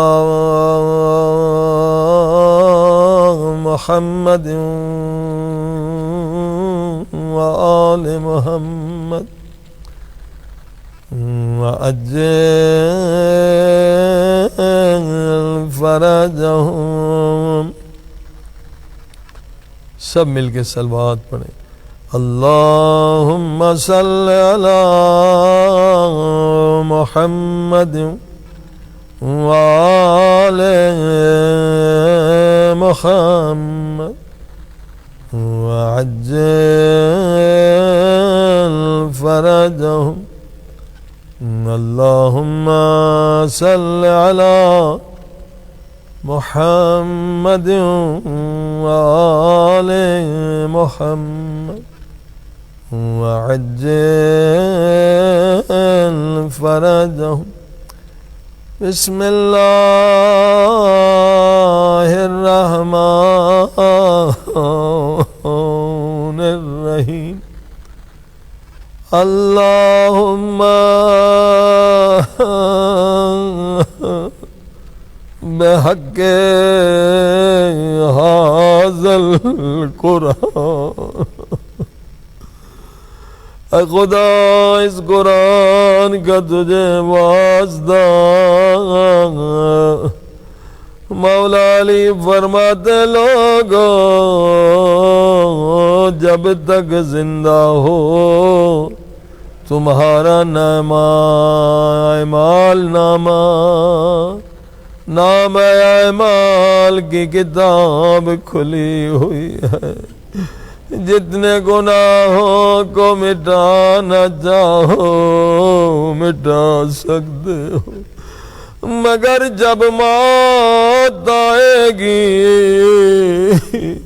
یہ کتاب بند ہو جائے گی، پھر ایک گناہ مٹا نہیں سکتے، ایک نیکی بڑھا نہیں سکتے۔ اے عزیزو آج گناہوں کو مٹانے کی رات ہے، مولا فرماتے آج تمہاری زبان تمہارے اختیار میں ہے، جتنا بھی معافی مانگو مانگ سکتے ہو، آنکھیں تمہارے اختیار میں ہے، جتنا بھی گریہ کرو کر سکتے ہو، آج یہاں تمہارے اختیار میں دعا کے لیے بلند کر سکتے ہو، مگر ایک دن یہ ہاتھ کفن میں باندھ دیے جائیں گے، پھر یہ ہاتھ دعا کے لیے بلند نہیں ہو سکتے۔ حکم ہے جب بھی دعا مانگو اعمال کرو، جب بھی مجلس سنو، جب بھی نماز پڑھو اسے زندگی کی آخری نماز سمجھ کے پڑھو۔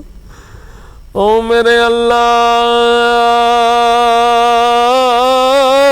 مجھے نہیں معلوم آئندہ سال میں زندہ رہوں گا یا قبر میں چلا جاؤں گا، یہ موقع یہ نعمت عظمی حرم معصومہ شب قدر سر پہ قرآن یہ پھر نصیب ہوگا یا نہیں؟ او میرے اللہ اسی لیے کہتا ہوں اس قرآن کریم کے واسطے او میرے سارے گناہ بخش دے بخش دے، حق ھذا القرآن وبحق من ارسلتہ بہ، تجھے تیرے نبیوں کا واسطہ، تجھے تیرے ولیوں کا واسطہ، تجھے تیرے حسین مظلوم کا واسطہ، تجھے زخمی سر مولا علی کا واسطہ، وبحق کل مومن مدحتہ فی، اے میرے اللہ جن جن مومنین کے فضائل اس قرآن مجید میں تو نے بیان کیے، جو شہداء ہیں جو مومنین ہیں ان کا تجھے واسطہ، وبحقک علیہم فلا احد عرفوا بحقک ملک، 10 مرتبہ بک یا اللہ بک یا اللہ بك يا الله بك يا الله بك يا الله بك يا الله بك يا الله بك يا الله بك يا الله بك يا اللہ۔ اے دعا پڑھنے والوں سنو، اے مال قرآن کرنے والوں سنو، اگر خدا نے آپ کو یا ہمیں اگر بخشنا نہ ہوتا، خدا کبھی قرآن کے یہ اعمال کی توفیق نہ دیتا۔ یہ آپ کا آنا دلیل ہے کہ خدا ہمیں بخشنا چاہتا ہے۔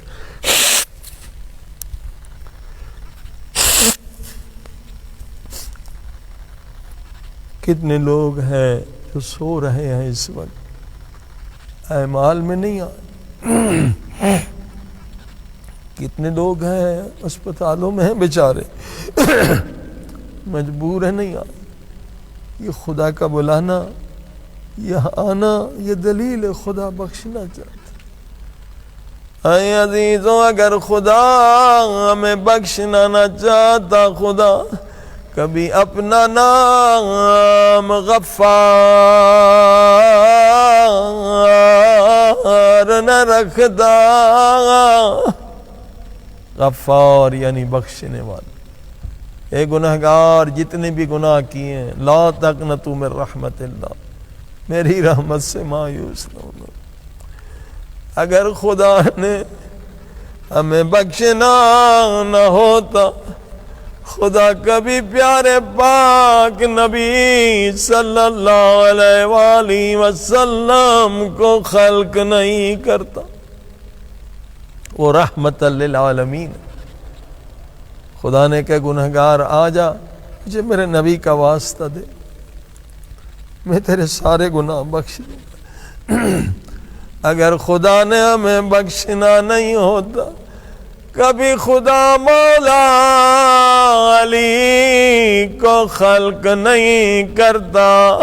اے گناہگار جتنے بھی گناہ کیے، آج علی کی مظلومیت کا واسطہ دے، علی کے زخمی سر کا واسطہ دے، خدا تیرے سارے گناہ بخش دے گا۔ یہ سارے بخشش کے دروازے، اگر خدا نے ہمیں بخشنا نہیں ہوتا، کبھی فاطمۃ الزہرا سلام اللہ علیہا کو خلق نہیں کرتا۔ خدا کو واسطہ دے میرے اللہ، تجھے اس لحظے کا واسطہ جب پاک زہرا در و دیوار کے درمیان میں تھی، حسن و حسین چھوٹے تھے، فریاد کر رہے تھے، او کوئی آئے ہماری اماں کو بچائے، کوئی آئے ہماری اماں کو بچائے۔ پاک بی بی زہرا نے اس وقت جب در و دیوار کے درمیان میں تھی، مولا علی کو مدد کے لیے نہیں پکارا۔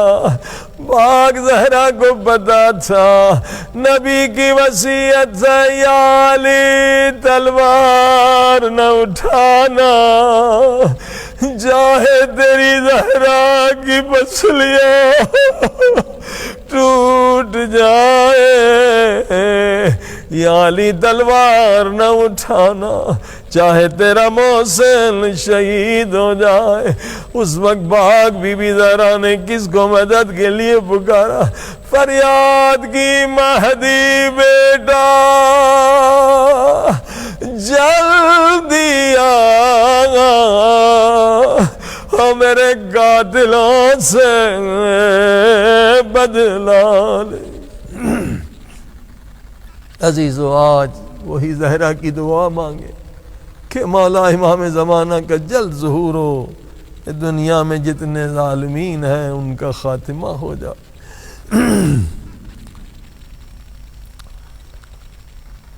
بمحمد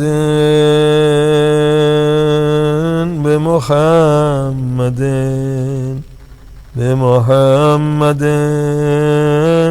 بمحمد بمحمد بمحمد بمحمد بمحمد بمحمد صلی اللہ علیہ وآلہ وسلم۔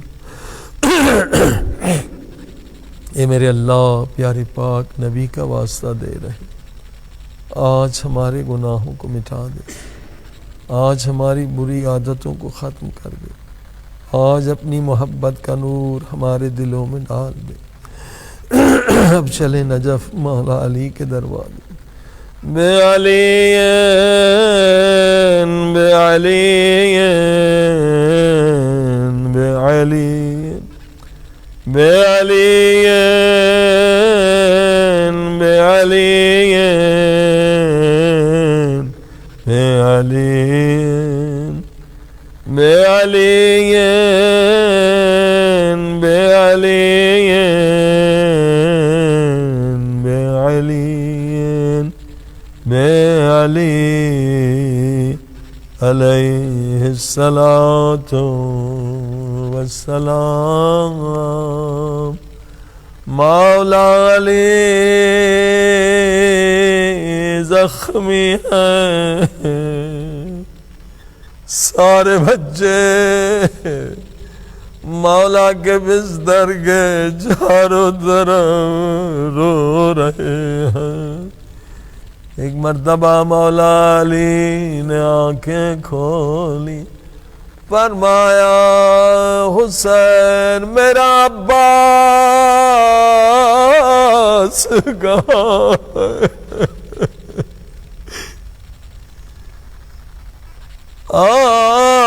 زینب سلام اللہ علیہا ذرا عباس کو بلا۔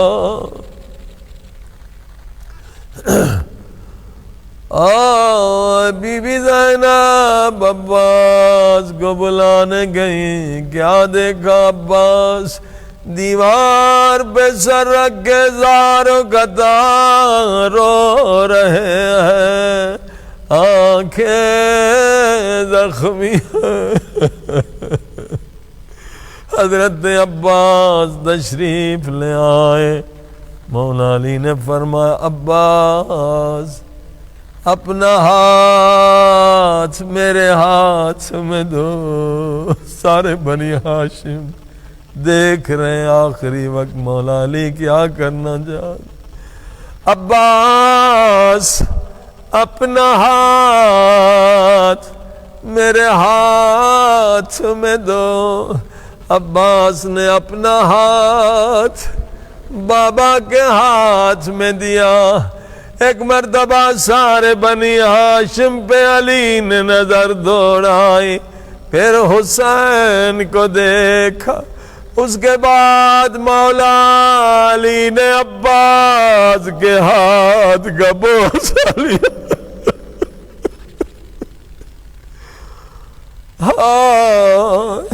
مولا علی نے عباس کے ہاتھ کا بوسہ لیا، گویا حسین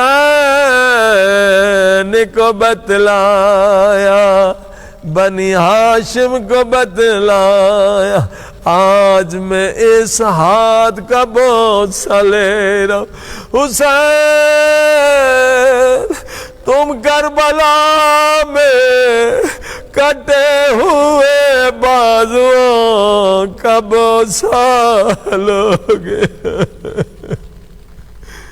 عباس کی عظمت بتلائی، اب وصیتیں شروع کر دی۔ حسین کا ہاتھ عباس کے ہاتھ میں دیا، فرما عباس تم میرے بیٹے ہو، مگر حسین فاطمہ زہرا کے بیٹے ہیں۔ حسین کا خیال رکھنا۔ اس کے بعد مولا علی نے زینب سلام اللہ علیہا کو قریب بلایا اور کان میں وصیتیں کرنا شروع کی۔ پاک بی بی زینب سنتی جاتی تھی اور روتی جاتی تھی۔ یہ راز کی بات تھی، ایک مولا علی جانتے تھے پاک بی بی زینب کیا وصیتیں۔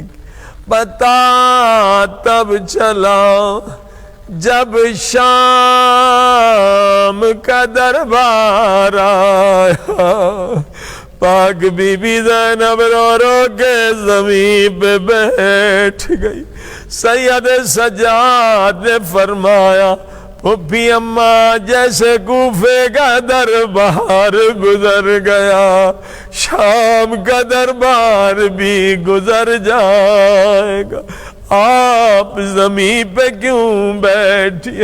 بی بی زینب نے رو کر کہا سجاد بیٹے، بابا نے وصیت کی تھی زینب جب دربار شام آئے تو نہ گھبرانا، میں بھی تیرے ساتھ آؤں۔ زینب نے فرمایا بابا جائیے، ہائے شرابی کا دربار ہے۔ زینب تنہا کیسے جائے، بابا بھی آئیے تو آپ کے ساتھ زینب دربار میں جائے۔ اے خدا، پاک بی بی زینب کی مظلومیت کے صدقے، اے خدا آج ہم پر خصوصی لطف و کرم فرما۔ فاطمہ فاطمہ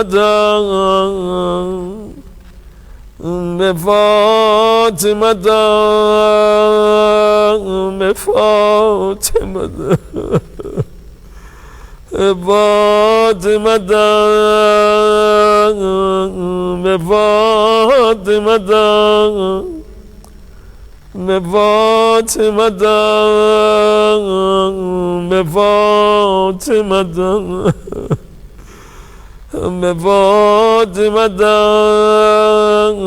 فاطمہ سلام اللہ علیہ بالحسن بالحسن بالحسن بالحسن بالحسن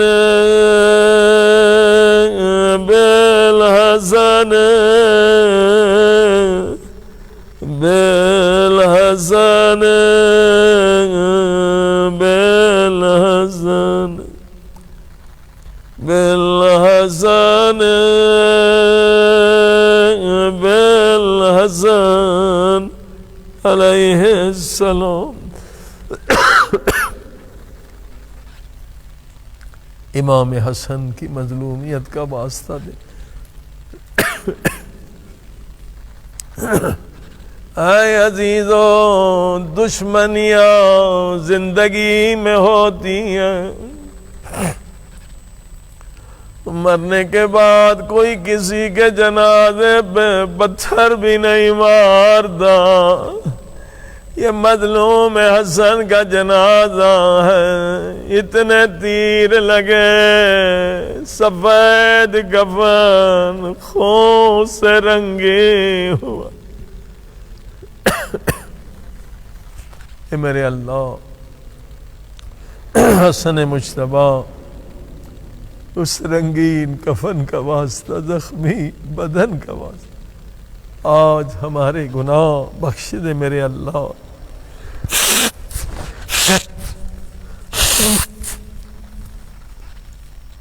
اے خدا ہماری توبہ قبول کر لے.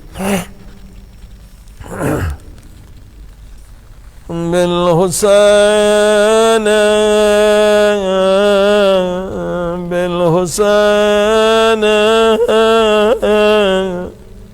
بالحسین بالحسین بالحسین بالحسین بالحسین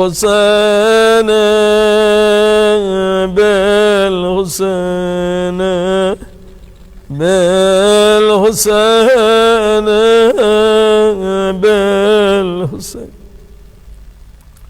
بالحسین علیہ الصلاۃ والسلام. اے خدا، سجدہ آخری حسین کے سجدے کا واسطہ،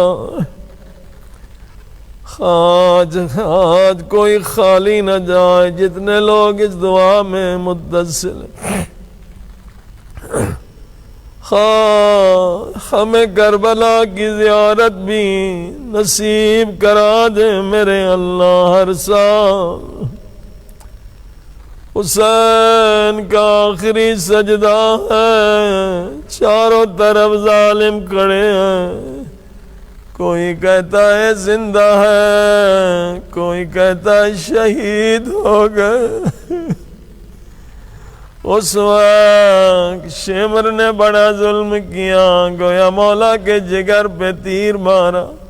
شمر کہنے لگا یزیدیوں، معلوم کرنا ہے حسین زندہ ہے یا شہید ہو گئے، ابھی پتہ چل جائے گا. کیا کیا اس ظالم نے؟ چیخ کے کہا خیموں پہ حملہ کرو، زینب و گلثوم کی چادر چھینو.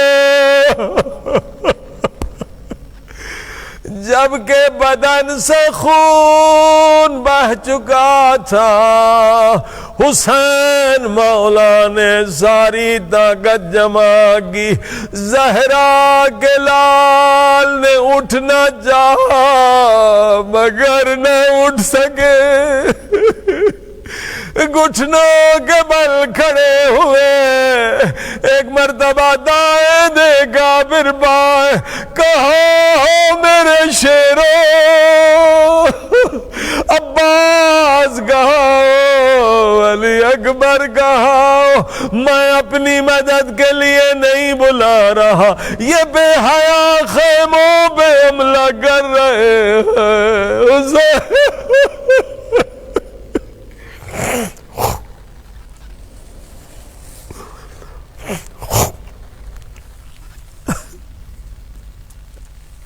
اے خدا، مولا حسین کی مظلومیت کے صدقے میں آج ہماری توبہ قبول کر دی. میں علی ابن الحسین، میں علی ابن الحسین، میں علی ابن الحسین، میں علی ابن الحسین، میں علی ابن الحسین، میں علی ابن الحسین. بعلي بن الحسين بعلي بن الحسين بعلي بن الحسين بعلي بن الحسين عليه الصلاة والسلام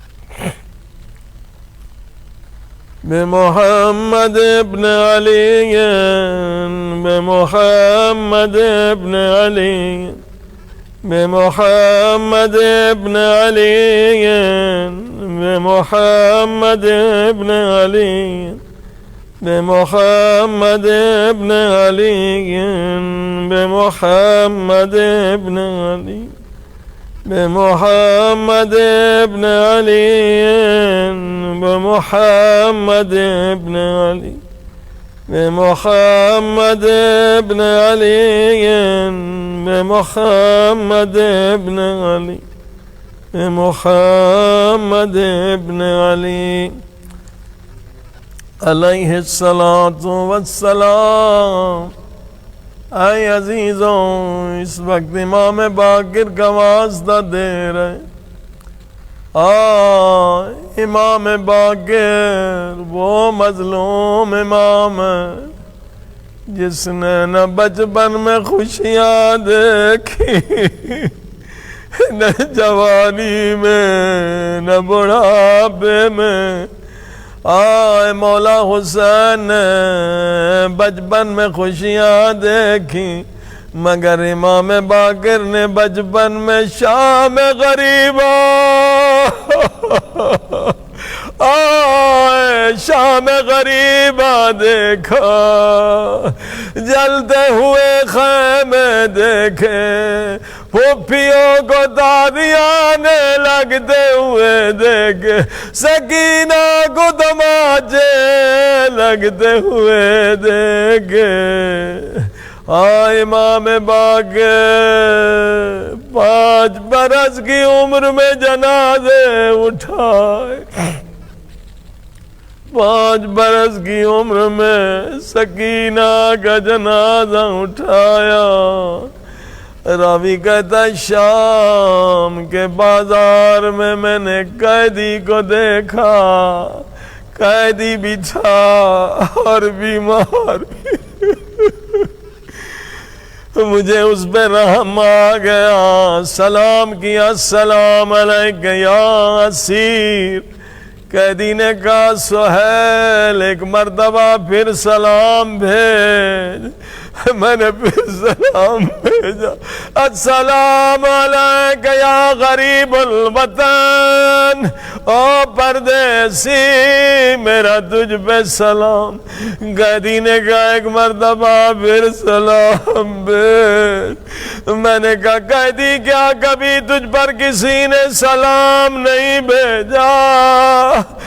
فرمایا ہم وہ ہے کہ خدا ہم پہ درود و سلام بھیجتا ہے، مگر کربلا سے کوفہ سے شام کسی مسلمان نے مجھے لائق سلام نہیں سمجھا۔ کوئی پتھر مارتا ہے، کوئی گرم خاک پھینکتا ہے، کوئی باغی کہتا ہے۔ سہیل آگے بڑھا، یہ کون ہے جو کہہ رہے ہیں ہم پر خدا سے درود و سلام بھیجتا ہے، میرے نام سے بھی واقف ہے۔ سہیل کہتا جب میں آگے بڑھا ایسا درد بھرا منظر دیکھا، میرا دل تڑپ گیا۔ قیدی کا گلا اور 5 برس کے باقر کا گلا ایک چھوٹی رسی سے بندھا تھا۔ جب قیدی کمر سیدھی کرنا چاہتا تھا، باقر کی آواز آتی تھی بابا رسی چھوٹی ہے، بابا میرا گلا گھٹ رہا ہے، بابا میری وجہ سے آپ کو کمر جھک کے چلنا پڑ رہا ہے۔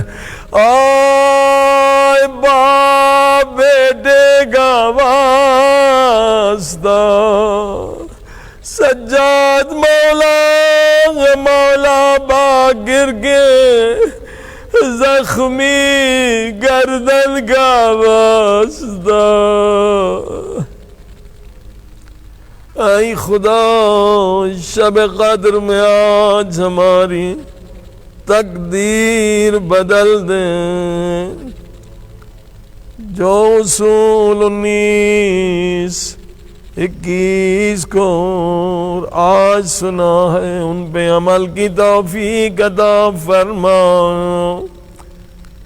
بجعفر ابن محمد بجعفر ابن محمد بجعفر ابن محمد بجعفر ابن محمد بجعفر ابن محمد بجعفر ابن محمد بجعفر ابن محمد بجعفر ابن محمد بجعفر ابن محمد بجعفر ابن محمد علیہ الصلاۃ والسلام بموسى ابن جعفر بموسى ابن جعفر بموسى ابن جعفر بموسى ابن جعفر بموسى ابن جعفر بموسى ابن جعفر بموسى ابن جعفر بموسى ابن جعفر بموسى ابن جعفر بموسى ابن جعفر علیہ الصلاۃ والسلام بعلی ابن موسى بعلی ابن موسى بعلی ابن موسى بعلی ابن موسى بعلی ابن موسى بعلی ابن موسى بعلی ابن موسى بعلی ابن موسى بعلی ابن موسى بعلی ابن موسى علیہ الصلاۃ والسلام بمحمد ابن علی بمحمد ابن علی بمحمد ابن علی بمحمد ابن علی بمحمد ابن علی بمحمد ابن علی بمحمد ابن علی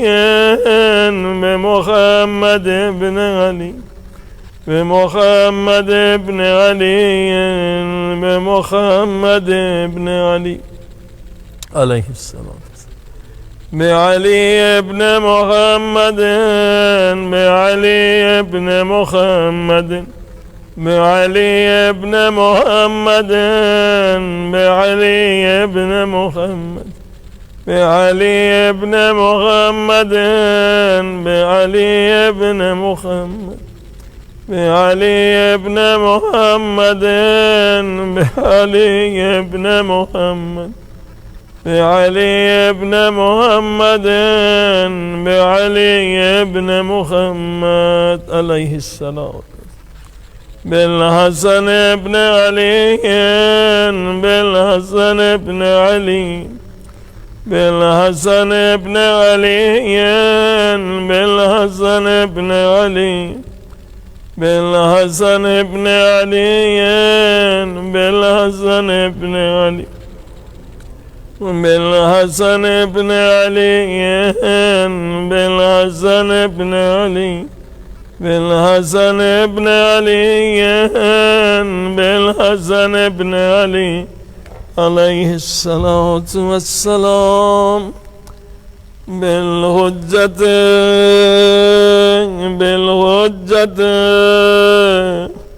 بالحجت بالحجت بالحجت بالحجت بالحجت بالحجت بالحجت بالحجت پروردگار فرزند زہرا امام زمانہ کا واسطہ سر پہ قرآن ہے 14 معصومین کا واسطہ اے خدا ہماری توبہ قبول فرما توفیق دے طاقت دے اس توبہ کے بعد پھر گناہ نہ کریں گناہ کی لذت ہمارے دلوں سے نکال دے میرے اللہ مظلومین کی مدد کے لیے امام کا ظہور کر دے میرے اللہ مہدی مولا یوسف زہرا مولا آج کہاں قرآن کے اعمال بجا لا رہے ہیں نجف میں ہے کربلا میں ہے مکے میں ہے مدینہ میں روض رسول خدا پہ ہے یا جنت البقیع میں ٹوٹی ہوئی قبر زہرا پہ اعمال میں مشغول ہے مولا کب تک اکیلے اعمال کریں گے وہ دن کب آئے گا آپ کے قدموں سے لپٹ کر آپ کو دادا علی کا پرسا دیں وہ دن کب آئے گا آپ کے ہاتھوں کو چوم کر مولا حسین کا پرسا دیں پروردگار ہمارے چھوٹے بڑے گناہ معاف فرما ہمارے والدین کے گناہ معاف فرما مومنین و مومنات کے گناہ ہمارے محسنین کے گناہ جن کا حق ہماری گردنوں پر ان کے گناہ معاف فرما میرے اللہ موت نہ دینا جب تک سارے گناہوں سے سچی توبہ نہ کر لے موت نہ دینا جب تک نماز روزہ حج زکوٰۃ خمس قضا ہے ادا نہ کر دیں پروردگار تمام بری صفات ہمارے وجود سے ختم کر دے اگر غصہ ہے غیبت ہے تکبر ہے عجب ہے سمعہ ہے حب دنیا ہے حب ذات ہے جتنے بھی شرک ہے کفر ہے نفاق ہے سب سے نجات عطا فرما تمام نورانی صفات نصیب فرما جو بے گناہ مومنین قید میں ہیں بہت سارے سعودی دبئی کویت چین کے اندر دو ہمارے مولانا بیچارے ابھی تک زندان میں ہیں مولانا حاجی اکبر یوسف جہاں جہاں بے گناہ قید میرے اللہ ان کو رہائی عطا فرما اور جہاں جہاں مومنین خدمت کر رہے ہیں ان کی توفیقات میں اضافہ فرما مراج اعظام ولی فقیہ عمر طولانی عطا فرما ہم طالب علم ہر دن ہمارے علم میں اضافہ فرما تقویٰ میں اضافہ فرما مظلومین یمن کی مدد فرما ظالم سعودیوں کو نیز و نابود فرما شام میں جو ظالمین رہ گئے انہیں نیز و نابود فرما افغانستان میں جو مساجد میں بے گناہ مومنین مسلمین کو شہید کر رہے ہیں ان زائونسٹ ایجنٹوں کو نیز و نابود فرما پوری دنیا میں ظلم اور ظالمین کے خاتمے کے لیے حضرت عیسیٰ علیہ السلام حضرت امام مہدی علیہ السلام کا ظہور فرما ہمیں ان کے ادنا سپاہیوں میں شامل فرما ان کے قدموں پہ شہادت نصیب فرما ان کی زیارت جلد از جلد نصیب فرما میرے اللہ جو مانگا گیا عطا فرما جو بھول گئے ہیں محتاج ہیں وہ بھی عطا فرما میرے اللہ دنیا میں اگر ایک دعا قبول کرتا ہے قبر میں ہم زیادہ محتاج ہیں برزخ میں زیادہ محتاج ہیں قیامت میں زیادہ محتاج وہاں بے شمار دعائیں قبول فرما دنیا میں زیارت حسین قیامت میں شفاعت حسین نصیب فرما مولا کی زیارت بار بار نصیب فرما اپنے اپنے مرحومین کے لیے جن کے والدین میرے والدین کی طرح دنیا سے گزر گئے قائد شہید امام خمینی تمام شہداء تمام مومنین جو علماء قم میں نجف میں کربلا مشہد میں دفن ہیں ان بزرگ علماء کے لیے ایک مرتبہ سورہ الحمد 3 مرتبہ سورہ توحید کی تلاوت کریں آج کے اعمال آپ جانتے ہیں دعائے جوشن کبیر ہے 100 رکعت نماز ہے زیارت امام حسین علیہ السلام ہے 1000 مرتبہ انا انزلنا 1000 مرتبہ سورہ قل هو احد ایک لمحہ بھی ضائع نہ کریں آج کی رات کروڑا راتوں سے افضل ہے اور آج کی رات تقدیر بدلنے کی رات ہے بسم اللہ الرحمن الرحیم الحمد للہ رب العالمین الرحمن الرحیم مالک یوم الدین ایاک نعبد و ایاک نستعین اہدنا الصراط المستقیم صراط الذین انعمت علیہم غير المغضوب عليهم ولا الضالين. بسم الله الرحمن الرحيم. قل هو الله أحد الله الصمد لم يلد ولم يولد ولم يكن له كفوا أحد. بسم الله الرحمن الرحيم. قل هو الله أحد الله الصمد لم يلد ولم يولد ولم يكن له كفوا أحد. بسم الله الرحمن الرحيم. قل هو الله أحد الله الصمد لم يلد ولم يولد ولم يكن له. ربنا تقبل منا إنك أنت السميع العليم. اللهم صل.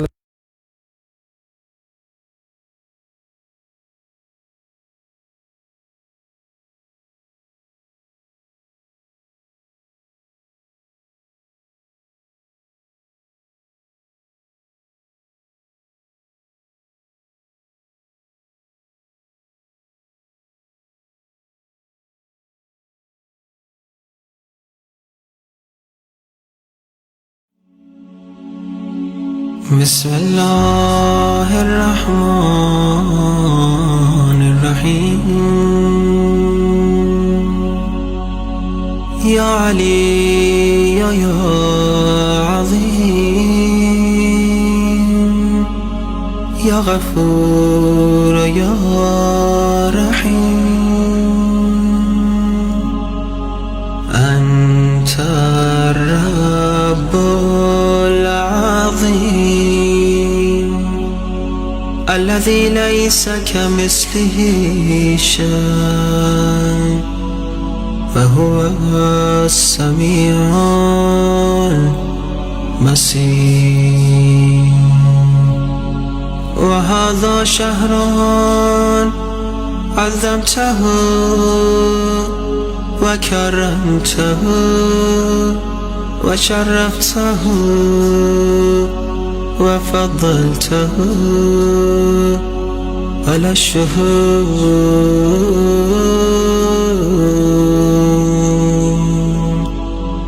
وهو الشهر الذي فرضت صيامه عليه.